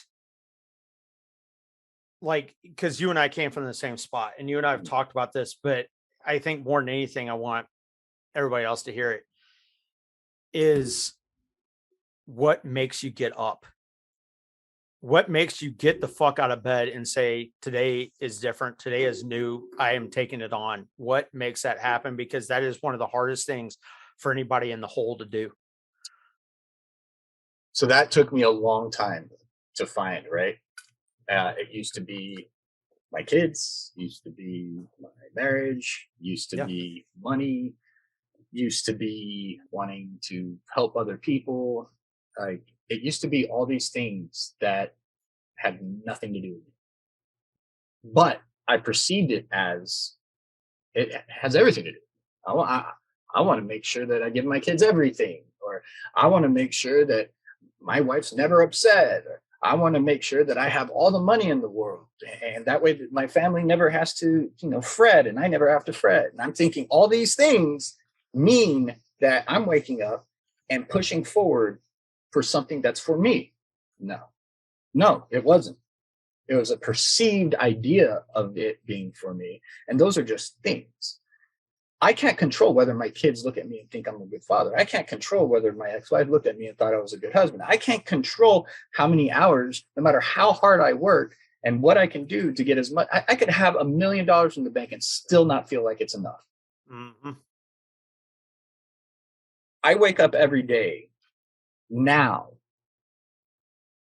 knowing it's a new chance for me to be a better version of myself. Awesome. I wake up every day now hoping to learn from my mistakes of yesterday. Yeah. To become a stronger individual, to be the change I want to see in my world, without letting what's happened to me and what's happening around me affect it. And if it does affect it, it affects it for me in a positive way. Am I going to learn from this mistake? Am I going to become a better individual from this fuck up that I made? Yeah.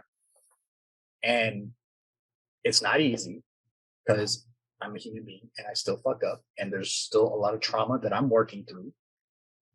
And some days I am that guy that takes 45 minutes to get out of bed, but that's okay, because I still get out of bed. That's absolutely 100% true. So human beings slip, they fall, they make mistakes. And guess what? I'm a fucking human being. Yeah. and me learning how to put into practice the things that I've needed to be put into practice to become the individual that I've always thought and wanted to be. Mhm. I've learned that I cannot do it for anybody else other than myself. I can't do it for my kids. I can't do it for my ex-wife or for my relationship. I can't do it for my job. I got to do it for me. Awesome. So it took me a long time to realize what that meant. Don't get it twisted. It took me a long fucking time to realize what that meant, because if I'm the best version of myself, all those other things that I was waking up for, all those other things are now under that umbrella. Yep. They benefit from it. They benefit from it. They benefit from me being the best version of myself. My kids get a better father. My spouse gets a better spouse. My job gets a better version of me, a harder working version of me. Yep. You know, and that's what it takes, is to realize that only I matter in my world. And it only because I matter and because I need to be, for me, the best version of myself, the people under that umbrella are going to benefit from me being that person. But most of all, me. Yep. Every time. So it took me a long time to get to that point. Long time. Yeah. I can imagine. My last question for you, brother, is something similar to what you asked me, but it's more for the aspect of wanting to help people, right? You know, within the civil service, we're doing our jobs, whether it be military or first responder. Our jobs are to help our civilization, our brothers and sisters out in the world, the communities that we serve, the nation that we serve. We're doing a job to help them, right? Yeah. You're doing a job, a personal life coach, and a motivational speaker, social media influencer. I know we hate that freaking term, but that's what we are. You know, we help influence ideas and perspectives. Yeah. What do you think it is within individuals that have found themselves to be doing certain things like this, that have found themselves doing for others, while also doing for themselves, but for doing for others? What is it in them that feeds them that fire? What is it that makes them fire to keep going? Man, that's deep. I think the biggest thing is, first of all, like you said, within themselves and for others, it's finding that balance, because you got to have a balance. You know, if you're constantly giving to others, your cup will run dry. You are not a bottomless pit of emotional energy. So, you know, finding that balance, but being so good with yourself that you have the ability and the desire, the passion to help others out of that same hole. And please do not get me wrong, for anybody who's listening. I don't care if you have 1,000 followers, you have 2 followers, you have 2 million followers.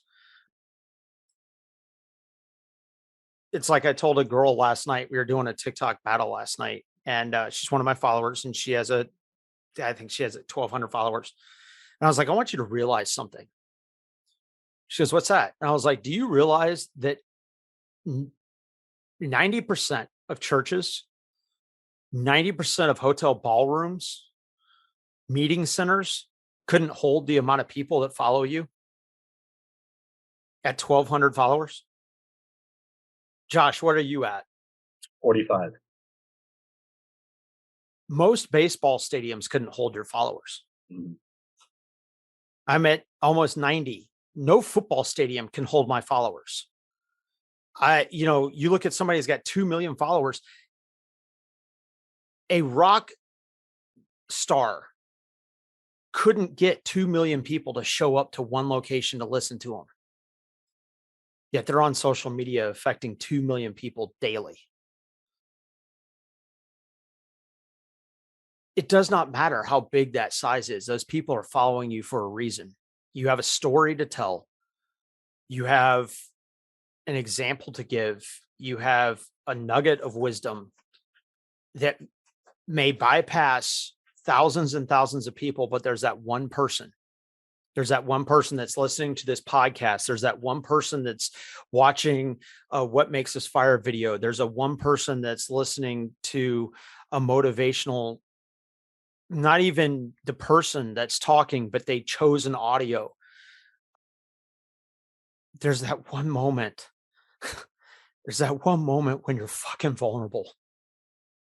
When you just let your guard down for half a second and you cry, or you're upset, or you're not okay, or you're whatever, and you are willing to show people, I am not okay right now.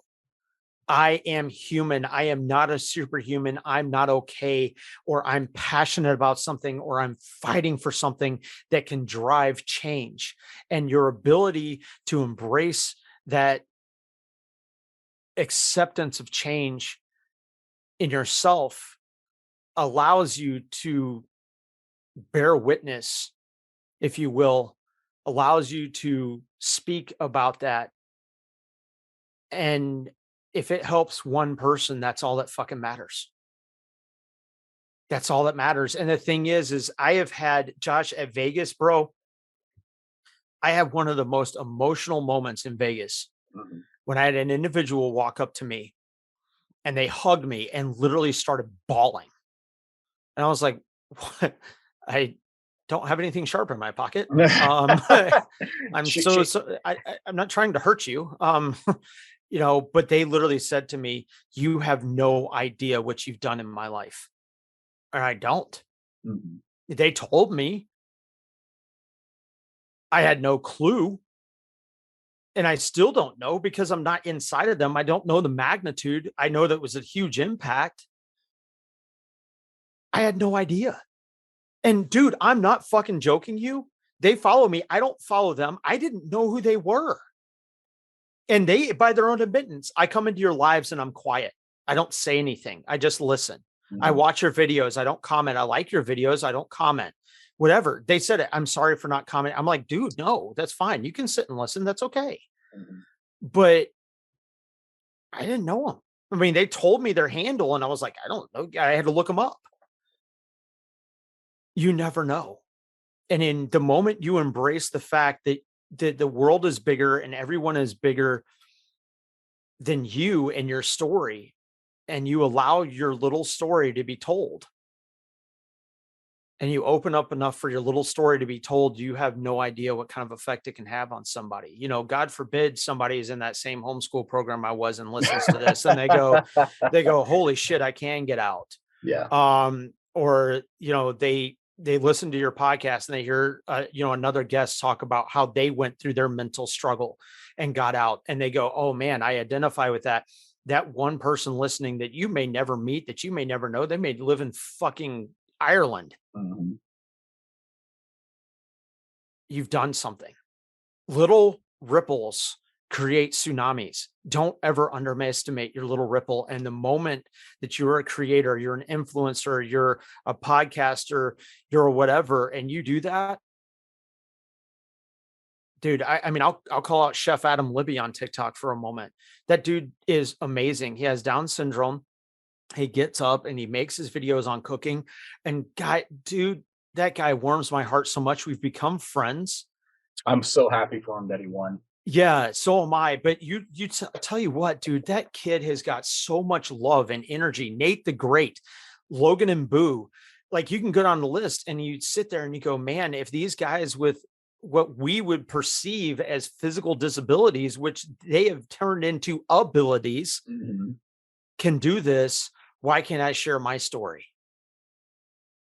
Because look at what they're helping. Nate the Great literally made a video, what started him on his journey of making his apparel and helping and being one of the first companies to have all special needs people modeling his apparel, came from a video of him standing in a Target, looking at a picture and going, look, she's like me. And it was a girl with Down syndrome as a model on an ad in Target. And he has impacted lives more than anybody, including him, would ever know. Mm-hmm. When you take on that mindset that your story is embarrassing, as sad, or whatever it is still your story, and you embrace it and you love it enough to tell other people, that's the moment when you make an impact. You'll be surprised at the validity your story can have. Absolutely. No matter what you think of your story. I was afraid, man. I was afraid to share my story. Dude. I thought ashamed. I thought my peers were going to shame me. I thought for a real quick second, I thought, man, if this gets out to my job, I thought, you know, when my family and friends start seeing this, they're going to be like, wow, I had no idea. Josh is broken. Don't want to hang out with him, you know, and it's been proven from the truth. Dude, the pastor of my parents' church, it's a really awesome church. Really, really awesome. The dude wears boots and jeans and a polo shirt and usually a backwards hat as a pastor. Like, hell yeah. The dude is chill, man. Super chill. His name is David, Pastor Dave. That man went to his church, the church that he's in, and admitted to alcoholism. He had to literally drink to get up in the pulpit because he was so fucking nervous. And he wasn't drunk. He was tanked. It wasn't like, oh, I got to get a buzz on. No, he had to be able to get to the point where he's not going to remember. His church embraced him. They let him go to rehab. They embraced him. He stayed the pastor of the church. They loved him. They helped him. They helped his wife. They helped his family, and they embraced him. Don't be afraid of your story. The people that look at your story, no matter what it is, whether it's suicide, alcoholism, drug abuse, divorces, DV, it doesn't matter. It does not matter. The people that run away from you when you tell your story and how you healed yourself and how you improved your life, people that run away from you aren't the people you want around you anyway. Exactly. And that's something else that's a byproduct of telling your story. You realize real quickly who those true friends are. And you realize real quickly of the impact that you make to people that you didn't even know you would be making the impact to. Yep. I've had friends, I've had coworkers come up to me and felt that more comfortable to open up. Some of them that have the, when people think about them or their names come up, oh, they're a hard ass, or, you never hear them talk about this kind of shit. Right. And they know what I'm doing, and they come up to me and they talk to me. They let me know what's going on. They're not afraid to share it because they feel safe talking to me about it. Yep. Because I'm not going to judge them. Yep. Because they know I'm not going to judge them because I'm putting myself out there. Dude, I mean, look at how many times I'm going to say this name and you're going to be like, oh yeah, fuck yeah. This individual made us all laugh. This individual made us cry. This individual brought life and joy and happiness, and his lines are quoted so many fucking times in real life. It's ridiculous, but he wasn't vulnerable enough. It was Robin Williams. Yep. We'll say it, good morning Vietnam, all day long, and we laugh. One of the funniest men in the world, but he just wasn't open enough. He wasn't open enough. He didn't reach out for that help. And he didn't say, hey, this is me. Whether he was scared of the persona, whatever it was. I encourage everybody, if you haven't read it, go and read Matthew McConaughey's recent book. It tells about his childhood and tells what he went through. And one of the greatest things there's certain times, you see a video, you hear a quote, and it's like concrete in your brain. Matthew McConaughey received an award, and he goes, I'd like to thank my mom and blah, blah, blah. And he's going on. He goes, but, I want to tell you guys something. He goes, I was young, and this person came up to me and they said, hey, who's your hero? Oh yeah. We've all heard that. Yeah.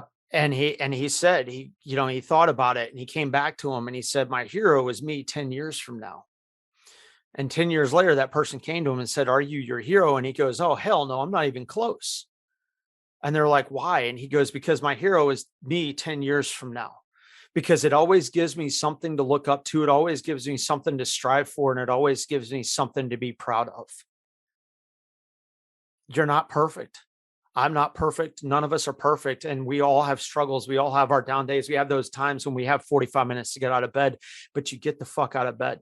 Mm-hmm. You stand up and you strive for something. You have something to look up to. You have something to strive forward to, and you have something to be proud of. And to quote his father, he said, and to that I say, all right. Yes, sir. You know, and that's the thing, like, dude, like, our stories are always and forever being written, and our story will not end. And each one of us, as the mold was broken when we were born, and that was it. There's no one like us, and there will never be another one like us.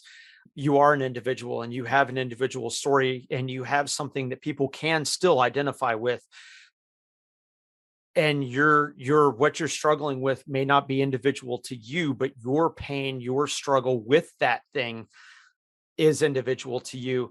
But it does not mean that you can't get help. It does not mean that you can't look forward, and it does not mean that you can't help others, because you are broken, because you are damaged, because you are hurt, because you are sad or down, does not mean that you don't have the ability to help others.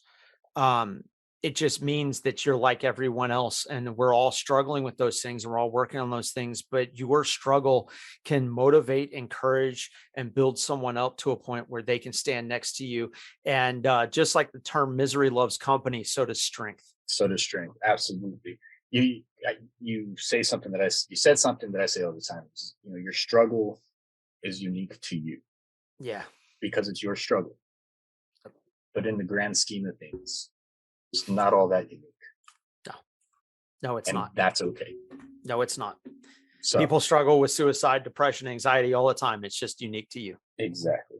Well, man, I'm going to go ahead and end it on that. I sure, really brother. do appreciate you jumping on with me, man. Absolutely. I really do appreciate you sharing your story, your perspective, your ideas, and allowing me to try and to question and to play devil's advocate a little bit. For sure. It was an amazing conversation, man. I agree. I love the fact, because this is, now in Vegas, we didn't talk for 3 hours straight, but we did have, we did have some conversation and stuff like that. And it's phenomenal. And I knew having you on the show was going to be a phenomenal. Oh, thank you. Going to be a phenomenal episode. Everybody, What Makes Us Fire Family, go check out Josh. You can find him on all social media sites. Timeout with Josh, timeoutwithjosh.com. You can check out his life coaching. You can get some of his merch and his gear, show him some love and support, become a part of the Timeout with Josh family. Much love to you guys. Remember, have fun, stay safe, show some love and peace out in the world. You never know who's going to need it. You never know if you're going to be the one to make the difference, and being that difference feels really damn good. Be the change you want to see in the world without allowing the world to dictate how you see that change happen. Really, just be the best version of yourself, and that's going to be the version you give out to the world. And it does get better. Peace. You can say bye. See you guys. Y'all have a good one. Be good to each other. Be good to each other and be good to yourself, y'all. All right, that was Josh. I told you he was very passionate. And there's a reason why I mentioned faith before the show actually started. And you can see why. Josh, it seems like for a period of time, kind of forgot about his faith. And it took him hitting rock bottom, having his attempt to have his eyes opened up again for him. Now, I know a lot of this story might not appeal to some of you out there, and that's okay. I hope he did a well enough job explaining that as long as you have faith in something, it can help pull you out of the darkness you're in. Don't allow yourself to hit rock bottom like he has, like I have. Learn from our mistakes. You don't necessarily have to use our methods of faith or our methods of therapy, but you can listen to our stories and grab something from it. It doesn't matter really how you got to be depressed, how you got to be sad, how you got to be suicidal. The story of how we got there is definitely significant to us, to ourselves. It's unique to us and ourselves. But at the end of all the whys and whats, there is a is. We are depressed. We are sad. We were suicidal. No matter what it was that got you there, the overwhelming factor, the end-all factor, is that we are both sad, we are both depressed, and we were both suicidal. Which means we have something we can connect on. How we got there doesn't matter. The fact is, we're both there. And because we have both been there, we can talk about it. We can understand, we can listen. You're not alone. Josh, brother, thank you so much for coming on the show, man. I can't wait to see you again. I can't wait to try some of that cooking, bro. So, bring it my way. Look, if you're listening to the show and you listen to the show because you're looking for some type of information, some type of sign, some type of aha moment, and you haven't had it yet, and you're getting closer and closer to that ledge, the National Suicide Prevention Hotline is more than just being on the edge, like thinking and about to do it. This is a avenue for you to start your conversation, to learn about other avenues that might be available for you. They have a military line, and I would recommend first responders to use the military line, even though we're not technically military, but it puts us in touch with people that would understand the way we think. If you find yourself in that situation, you need somebody to talk to, the number is 1-800-273-8255. Again, the number is 1-800-273-8255. Give them a call. If making the call you're just not there yet, that's fine. That is okay. SuicidePreventionLifeline.org is a website that will help you through a lot. I mean, they have a multitude of resources for you to start your conversation. Thank you for listening to the show. If you're not following us on social media, What Makes Us Fire, all one word. Follow us on YouTube, subscribe to the YouTube channel, give us a shout out, go to WhatMakesUsFire.org. Every penny that you guys give our way definitely helps us grow to get to our main mission, which is helping our civil service members get and receive that inpatient mental health treatment and supplementing their income so they don't feel like they're losing out in supporting their family and trying to get the help for themselves. Much love to y'all. Have fun. Stay safe. Peace.